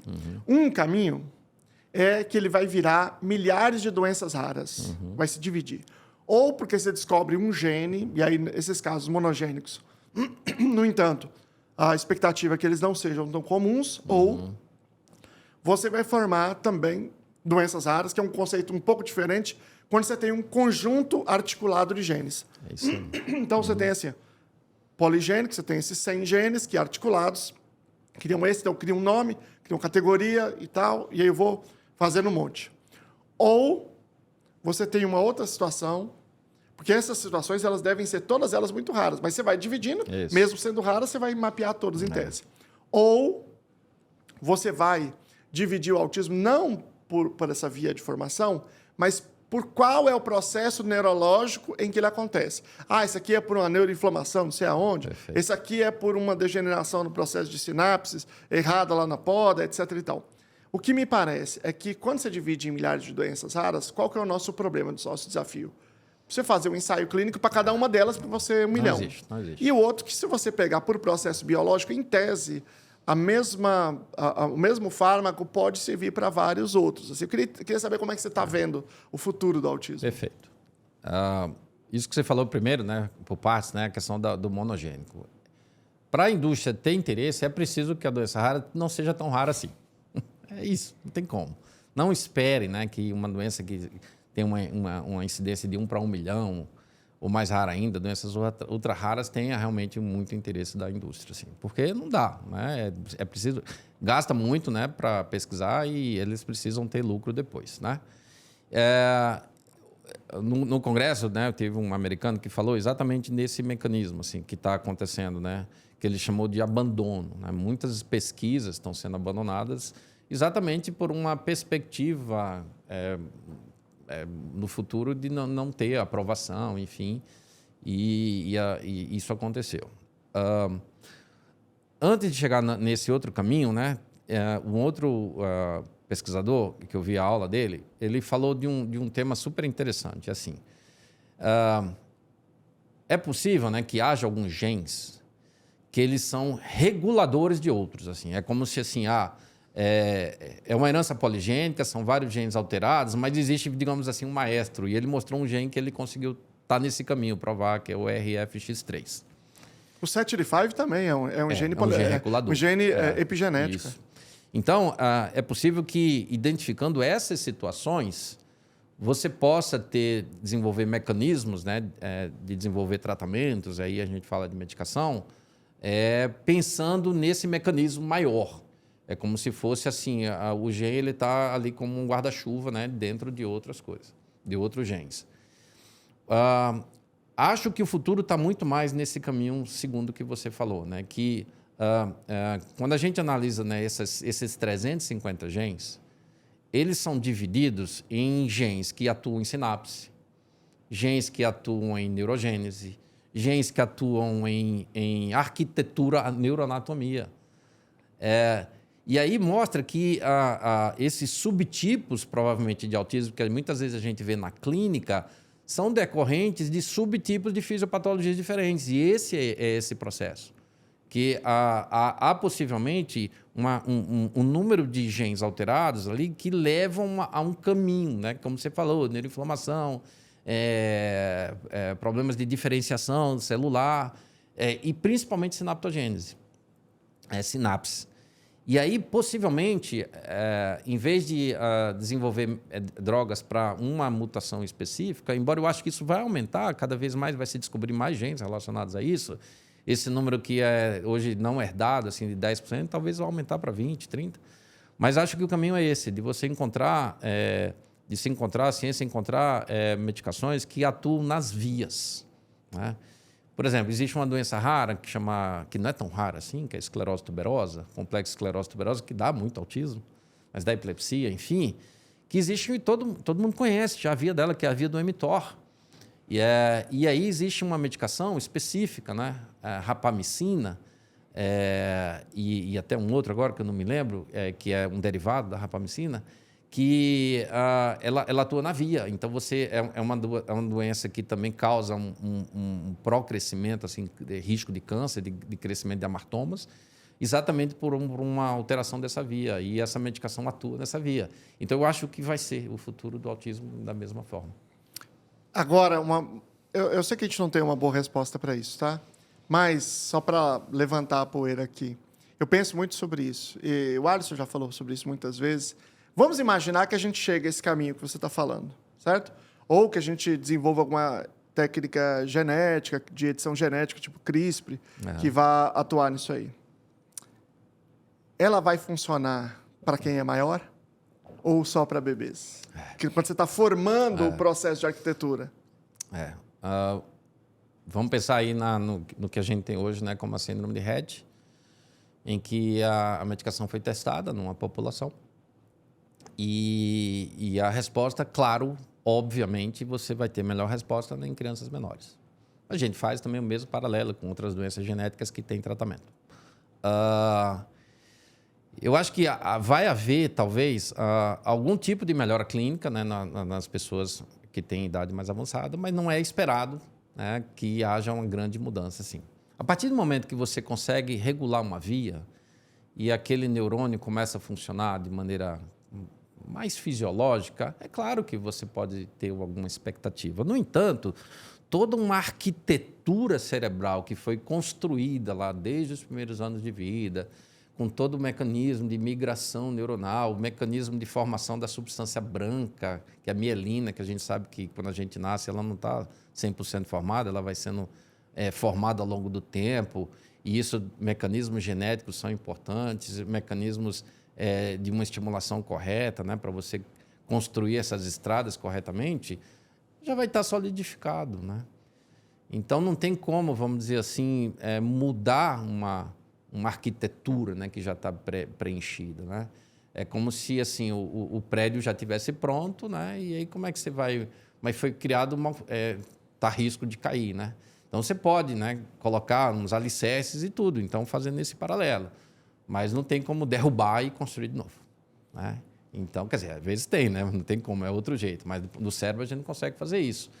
Então, possivelmente, as pessoas que têm idade menor vão ser a mais beneficiadas. Eu lido com uma outra doença rara, chamada deficiência de ADC. É uma deficiência que causa uma alteração na formação de alguns neurotransmissores cerebrais, dopamina, serotonina, adrenalina, noradrenalina. E é interessantíssima essa doença, assim, porque os pacientes são muito graves, a imensa maioria das vezes, não conseguem nem adquirir o sustento cefálico, são muito moles, tem crise dos olhos e tal. E aí existe um tratamento hoje, que inclusive a Anvisa aprovou. É uma terapia gênica em que você leva o gene através de uma neurocirurgia e ele é infundido exatamente na região do cérebro que produz a dopamina, que é a região chamada putamen. E a partir daí a pessoa começa a produzir dopamina. E aí que está onde eu queria chegar. Esses neurônios, eles estavam dormindo, eles não estavam funcionando porque não tinha neurotransmissor. A partir do momento que eles começam a receber, eles começam a funcionar. E o que a gente vê na clínica? Melhora a clínica. E aí já tem trabalho mostrando que pessoas com 15, 16 anos fizeram a terapia gênica e melhoraram. Completamente assim, ó, acamados. E aí foi melhorando, começou a sentar. E até um japonesinho está começando a trocar passos com o suporte. A gente não acredita que ele vai andar, enfim, mas houve uma melhora clínica, né? Então mostra que, em se tratando, e o autismo não é uma doença degenerativa, não é um transtorno degenerativo, eu vejo que isso pode acontecer também, né? Eu faço esse paralelo, né? Da mesma forma que acontece com essa doença. Então, mas da mesma forma, né? Essa doença, os pacientes que fizeram com 2 anos outra coisa. Então, é esse paralelo, né? Você tem já... Além do mais, né, toda uma questão motora, né, que já vai, pacientes ficaram acamados muito tempo, têm deformidades, enfim. No caso, a gente vê que no transtorno do espectro do autismo não existe alterações motoras severas, né? Claro que existe um monte, né? A gente sabe disso, mas eu acho que é o mesmo paralelo que a gente pode fazer. Deve haver alguma melhora, mas não tão substancial como vai acontecendo em crianças menores. Vamos voltar aqui um pouco ao debate da neuropediatria. quantos neuropediatras nós temos no Brasil e qual é a capacidade de atendimento? O que precisaria ter de atendimento para as pessoas?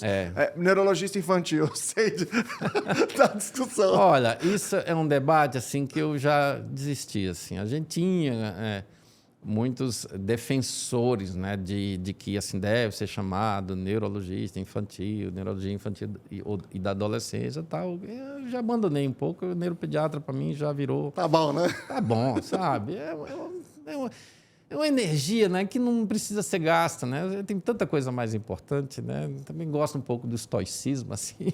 É aquela coisa assim, você não vai gastar energia com o que você não pode mudar, sabe? Coisas mais importantes, né? Então, neuropediatra, tá bom, né? Pode ser chamado assim sem nenhum problema, né? Eu não vou ter exatamente a certeza desse número. Eu acho que hoje está entre 700 a 900 neuropediatras formados com residência, né, no Brasil. Acho que ainda é pouco para o Brasil, para o tamanho do Brasil, exatamente por conta dessa concentração que há ainda dentro dos grandes centros. Assim. A gente vê isso uma realidade um pouco diferente em São Paulo, né? São Paulo e o Sudeste, de uma maneira geral, né? Porque realmente, né? E no sul do país, né? Mas quando a gente vai lá para o Nordeste, Norte, ainda Centro-Oeste também há uma grande concentração assim nas capitais de uma maneira geral. E isso a gente precisa mudar. A SBNI faz alguns regionais assim que são mini encontros, não é o congresso anual, mas faz mini encontros em algumas cidades. E esse ano vai ser em Goiânia, o primeiro do ano, vai ser dia 6 de abril, um sábado. Quem estiver ouvindo, está todos convidados. E não sei se vai ser... acho que vai sair pode ser que não saia antes, né? Mas só para a ideia que pode ter já acontecido quando esse podcast sair. Mas existe esse movimento da SBNI de ir para as cidades e falar de maneira mais localizada. Então, eu participo dando aula também desses regionais e geralmente é feito numa capital, mas tem muita gente do interior. E aí é legal, porque vai muito pediatra, neuropediatra que atua no interior e que muitas vezes não consegue ir para o congresso anual, tal, porque ele está mais ali naquela vida do interior mesmo, tá mais, então ele quer que chegue mais perto dele, né? Então, a SBNI está fazendo um pouco esse movimento. E tem pouco porque tem pouco interesse ou porque tem pouca residência? Aumentou demais o interesse, mas ainda existe uma limitação da quantidade de... Eu diria que até tem bastante residência, assim, mas a quantidade de residentes que entram são poucos, assim, 2, 3, assim, pelo suporte mesmo, né? Você não tem uma estrutura assim, das residências de ter, por exemplo, entrar 10 residentes, como tem algumas residências, pediatria, clínica geral. Então, mas isso mudou muito. Assim. Na época que eu fiz residência, por exemplo, eu sou de Recife, fiz em São Paulo. Minha irmã também fez em São Paulo. Não tinha nenhuma residência no Nordeste. Hoje em dia tem em Recife, tem em Salvador, tem em Fortaleza. Então, realmente, isso mudou. Essa é uma prática que tem mudado. Eu tive no último SBNI, que eu dei uma aula lá, 2 aulas lá, no mesmo minicurso, no pré-congresso. E eu fiquei observando, né? Eu estava olhando as salas, eu andei ali e tal. E eu vi, assim, um acento, pela quantidade de pessoas mesmo, dos neuropediatras, muito grande no minicurso de transtornos do neurodesenvolvimento. Eu vi outros, assim, que tinha pouca gente e tal, vários. Esse minicurso já estava no salão maior e era o salão mais lotado. Eu percebo assim que não tinha muito essa ênfase. Assim, você já falou da formação, que eu acho uma coisa importante, mas não é só. Tem pessoas que já estavam formadas também. Como é que está o tamanho do neurodesenvolvimento, dos transtornos do neurodesenvolvimento dentro da neuropediatria? Os cursos que a gente faz desses pré-congressos, o de neurodesenvolvimento sempre é o campeão. Há uma busca gigante, assim. Porque exatamente as pessoas, por mais que agora tenha formação, aí falando do neuropediatra, eles precisam muito de atualização. E a gente sabe o quanto muda muita coisa assim do ponto de vista prático, né? Manejo, né? As pessoas querem muito aprender aquela coisa assim de como eu faço, né? Como funciona do ponto de vista prático, né? Então, os minicursos acabam servindo muito para isso. No entanto, né? O que a gente vê no Congresso de Neuropediatria, né? Como eu te falei, são 700, 800. E tem 1.600 inscritos. Então, o que a gente vê são outros profissionais dentro desses cursos, né? Então, a gente tem visto muito pediatra geral, psiquiatra, neurologista de adulto. E aí eu vejo com duas questões. Aquele cara que está lá, neuroadulto, está lá no interior, só tem ele, não tem neuropediatra. O cara tem que atender, não tem jeito, né? E aí o cara buscar essa formação, eu acho super louvável, muito bom. Mas eu também vejo com uma certa cautela o erro que alguns neurologistas cometem de achar que é uma neurologia de um corpo pequeno. E é totalmente diferente. Totalmente diferente. Assim, a neuropediatria é muito diferente da neurologia geral, da mesma forma que o neuropediatra, assim, para fazer... Tem a menor ideia como é que lida com Alzheimer, com Parkinson, e nem quero saber. Eu nunca tive ideia de atender adulto e tal. Os únicos adultos que eu atendo, eventualmente, são para investigar doença rara, assim, muito pontualmente, assim. Então, eu vejo por um lado bom, assim, dessas pessoas que estão lá na labuta, lá do dia a dia do interior, né, que, eu preciso fazer. Mas eu tenho muitos amigos que falam assim, eu faço até onde dá, assim, mas quando eu vejo que o negócio aqui não deu, aí eu mando para... Tem muitos amigos que fazem isso. Assim, talvez casos mais claros, assim, eles diagnosticam, casos mais complexos, ele encaminha, né? Tá vendo que é uma epilepsia, que ali já fez uma imagem, fez uma investigação, algum transtorno, assim, que ele sabe manejar, um TDAH e tal. Mas quando ele vê que é uma coisa assim... eu tive uma situação muito dramática, assim, fazia tempo, né, que eu não me emocionava, assim, com um caso dramático que eu tive, por conta exatamente dessa situação, assim. Eu falo, faz tempo que eu não me emocionava, né, porque a gente tem que adquirir uma certa barreira, senão a gente não trabalha, né? Principalmente para quem lida com criança e que lida com doenças raras, né? Se a gente levar para casa tudo que a carga, a gente sofre também, né? Acaba levando questões para dentro de casa, né? Então é preciso ter uma barreira, né? Eu consegui desenvolver isso ao longo da prática, né? Mas fazia muito tempo que eu não me emocionava assim, exatamente por conta de um exemplo desse, né? De uma doença degenerativa, em que quando ela é diagnosticada precocemente tem uma coisa que fazer. E aí passou, né, por uma pessoa que não soube avaliar, interpretar corretamente, e a pessoa perdeu a oportunidade, e aí foi só piorando, e quando chegou para mim, aí já não tinha muito o que fazer, né? Pessoal, deixa eu só lembrar para vocês aqui que o LunaCast é um podcast da Lunaaba, que é uma clínica de atendimento para pessoas com autismo. E é uma clínica que oferece intervenções para autismo e que nós temos sede física aqui em São José dos Campos, onde a gente está gravando, Rio de Janeiro e Curitiba, e nos demais lugares a gente atende home care. Se vocês quiserem visitar alguma sede física, entrem em contato conosco. Aqui embaixo sempre tem os contatos da Luna para vocês que tiverem interesse para conhecerem o trabalho da Luna, um trabalho assim muito comprometimento, para a gente entregar um trabalho realmente de excelência. Levei o Hélio agora para conhecer aqui a estrutura. Fiz um tour impressionante, aqui. Fantástico aqui a tua estrutura aqui, fiquei encantado. E a galera, assim, todas as pessoas, os sócios, são pesquisadores em cada área, cada um especializado, então assim, a gente tem um cuidado bem legal. Agora, vai a pergunta que eu estava começando aqui. Existe uma dificuldade muito grande, eu sei, de prescrição. Existem várias dificuldades por vários motivos, porque não existe um remédio especificamente para autismo, então você vai medicar comorbidades, sintomas secundários, né? E existe um problema que também é, muitas vezes, da pressão dos pais para prescrever alguma coisa porque ele viu na internet ou porque, enfim, outros pais estão tomando. Como é que é essa tarefa de prescrição? Nossa, talvez um dos temas mais difíceis. Peraí, deixa eu te dar mais uma aguinha. Que dessa aqui. Vez, né, a gente Para responder esse tema, precisa dar uma aguinha. Nessa segunda edição que vai sair, né, a gente colocou isso, né, teve um colega nosso, você conhece também, o Paulo Lobão, contribuiu bastante, né, sobre isso. Feríssimo, fera, o cara fera. Muito bom. E é exatamente isso, a gente está tentando ajudar, né, ajudar o neuropediatra, né, a tomar essas decisões. Luciano, é muito difícil. Primeiro, né, aí não vou entrar na parte medicamentosa, né, prescrição de tratamento que você fala, né, de terapia, né. Não, mas eu quero saber da medicamentosa também.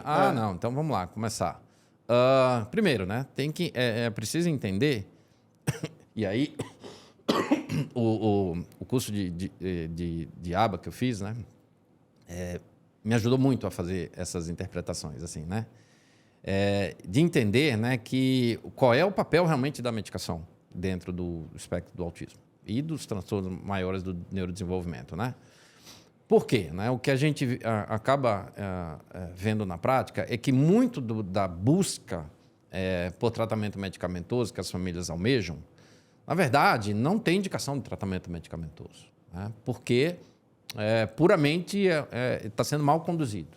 E aí você sabe muito mais que eu do que reforçar de maneira errada comportamentos, o que pode escalar, né? Então, eu diria que boa parte do tratamento medicamentoso, muitas vezes, pode ser evitado, primeiro, com uma boa abordagem terapêutica. E aí entra questões, né? E aí a dificuldade de você ter uma boa equipe, um bom profissional, exatamente por isso, né? Então, a gente vê duas coisas diferentes, assim. Pessoas que querem uma medicação salvadora e, na verdade, o caminho é totalmente diferente. A gente falou assim, a medicação, não existe medicação que vai mudar a vontade do comportamento, não existe a medicação que vai fazer um clique assim, agora eu vou me comportar. Acho que você já fez vídeo sobre isso, a medicação da obediência, não existe isso. Então, é irreal achar que uma medicação vai mudar, né, o comportamento de um indivíduo. Você tem que ensinar o comportamento correto, com toda técnica, enfim. Beleza. E a gente vê o outro lado também, né, de um indivíduo que está com uma comorbidade, seja TDAH, seja epilepsia, ou até mesmo, né, um comportamento completamente descompensado, que às vezes precisa, né, de uma ajuda medicamentosa e a pessoa não quer tomar de jeito nenhum por conta de todo um preconceito e tal. A gente vê muito isso em TDAH, né?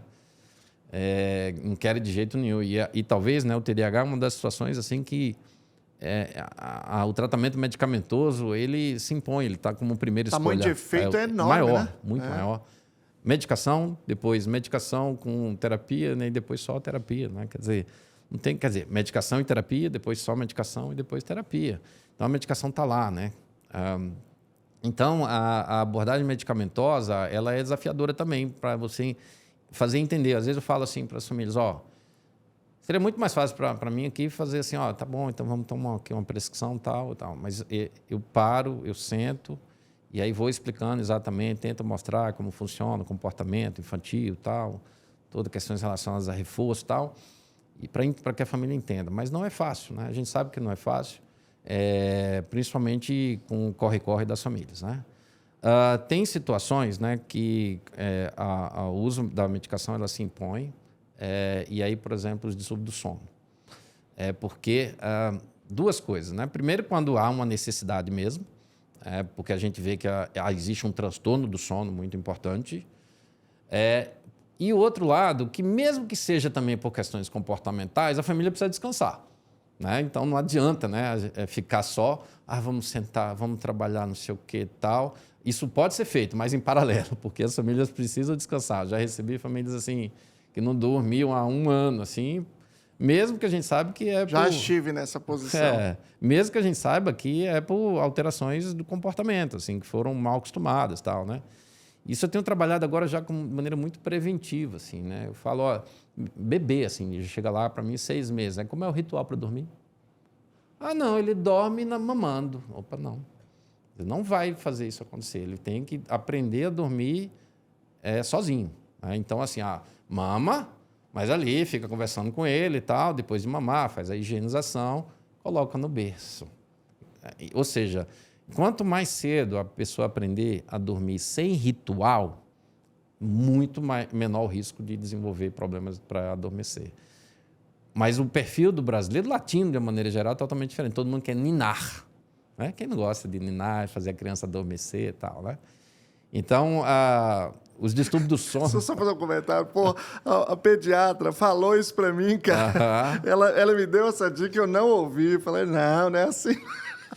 E aí me ferrei depois, cara. Meus filhos dormiram também muito mal. A minha filha, né, a Sofia, que tem 20 anos hoje, né?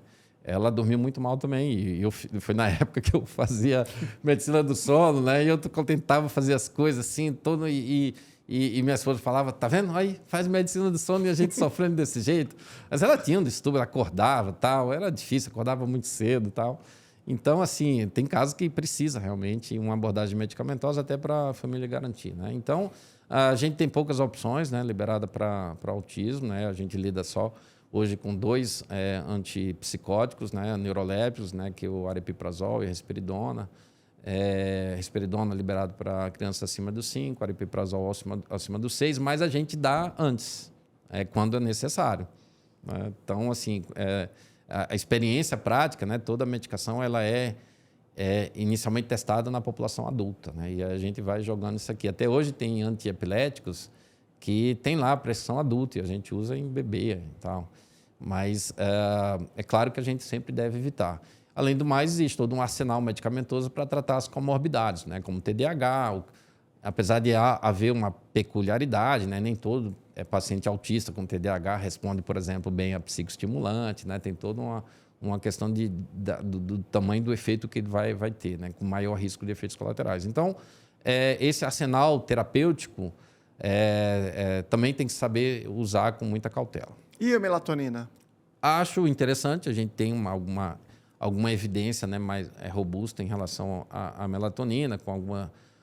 E é uma substância que talvez, assim, houve uma explosão de uso indiscriminado. Ainda mais agora que liberaram como suplemento alimentar, né? Então, novamente, né, a melatonina virou a bola da vez, né? Todo mundo toma melatonina por qualquer problema de sono, né? Então, é exatamente isso que eu te falei, né? É preciso entender a causa do transtorno do sono e, eventualmente, né, a melatonina pode entrar, mesmo que seja uma questão comportamental, nesse sentido que eu te falei, né? Assim, para ajudar a família a tirar o ritual, porque não é fácil. Existe um pesquisador americano, Richard Ferber, e o nome dele virou verbo nos Estados Unidos. Então, tem aquela coisa de, vamos ferberizar a criança. Não sei se você já viu. E é super radical. Assim. É aquele cara que, assim, não, ele está com ritual, então deixa na cama e sai do quarto. Aí a criança fica chorando, dura 2, 3, 4 dias chorando, chega uma hora que vai dar certo, mas é muito sofrimento e tal.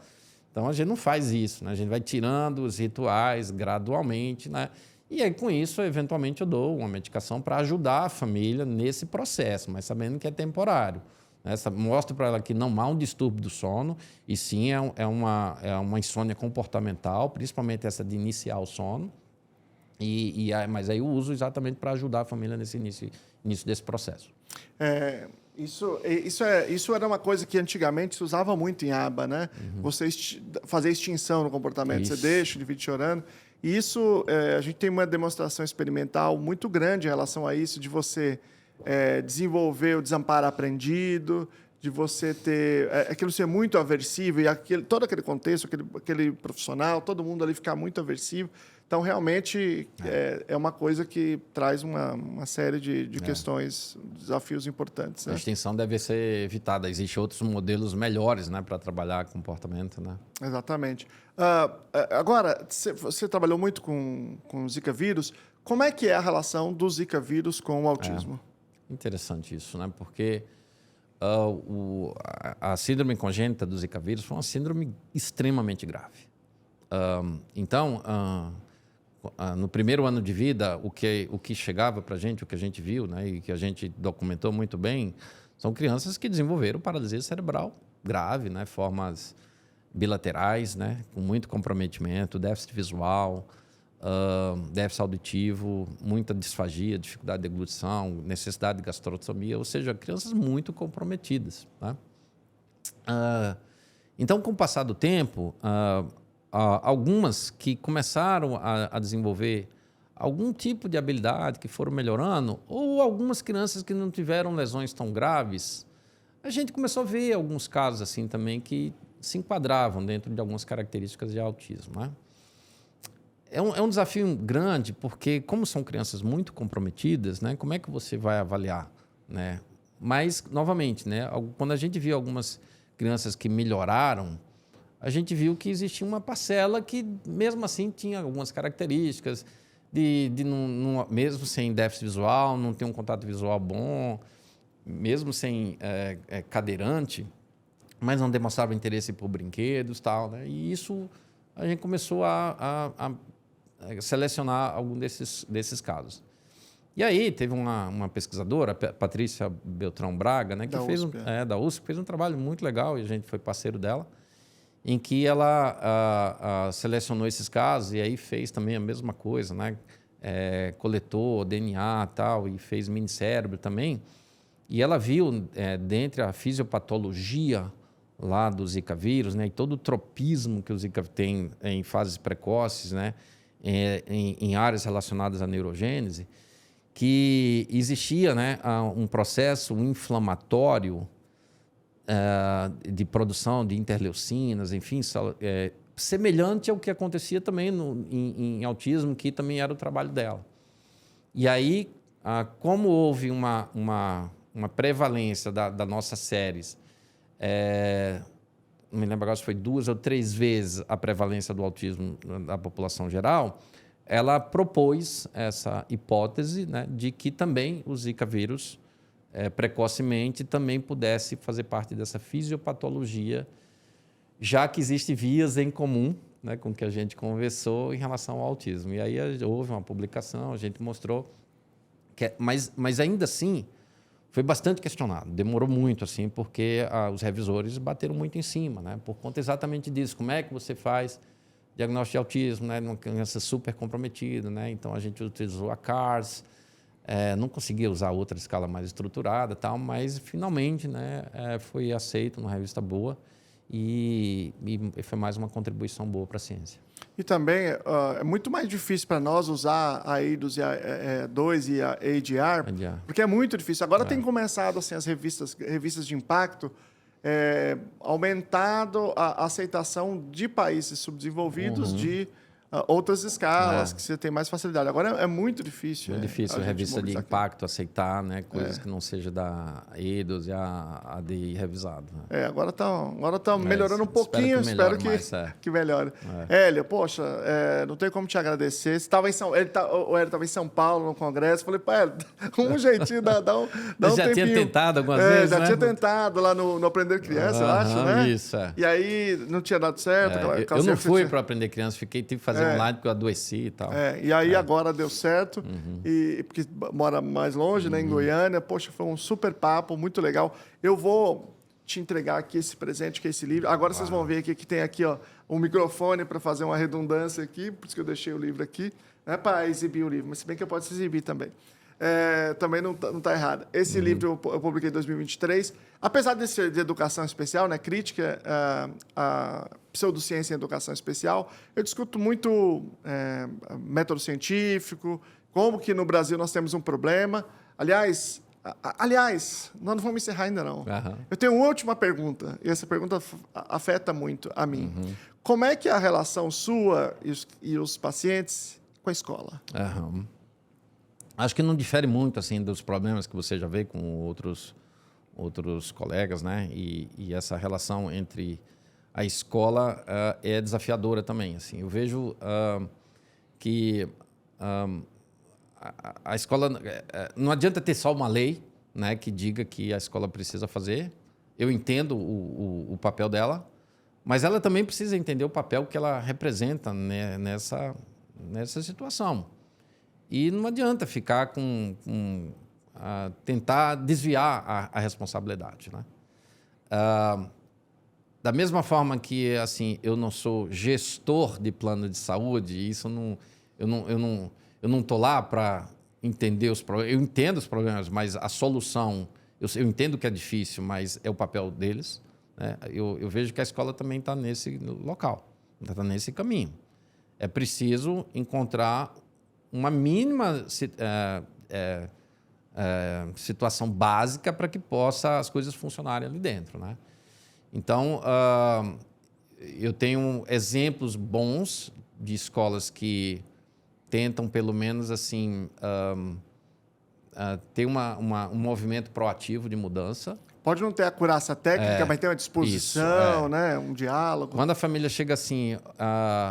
não, a escola não permite que o terapeuta vá. Eu falo, então já não vai. Essa já não é um bom exemplo, né?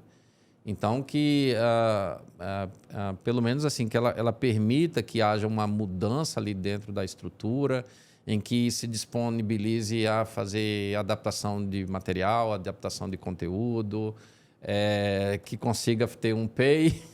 Eu sei que você fala muito sobre PEI. Outro dia desse chegou uma família assim, hoje eu trouxe aqui o PEI da escola. Eu digo, o quê? Nossa, isso é uma raridade, né? Quer dizer, então a gente vê movimentos legais com algumas escolas e vê movimentos muito ruins, né? Coisas assim absurdas, né? Que você já está acostumado a ver, né? Então, o grande problema eu vejo assim que muitas vezes depende muito da pessoa que está ali, da professora, do interesse. Verdade.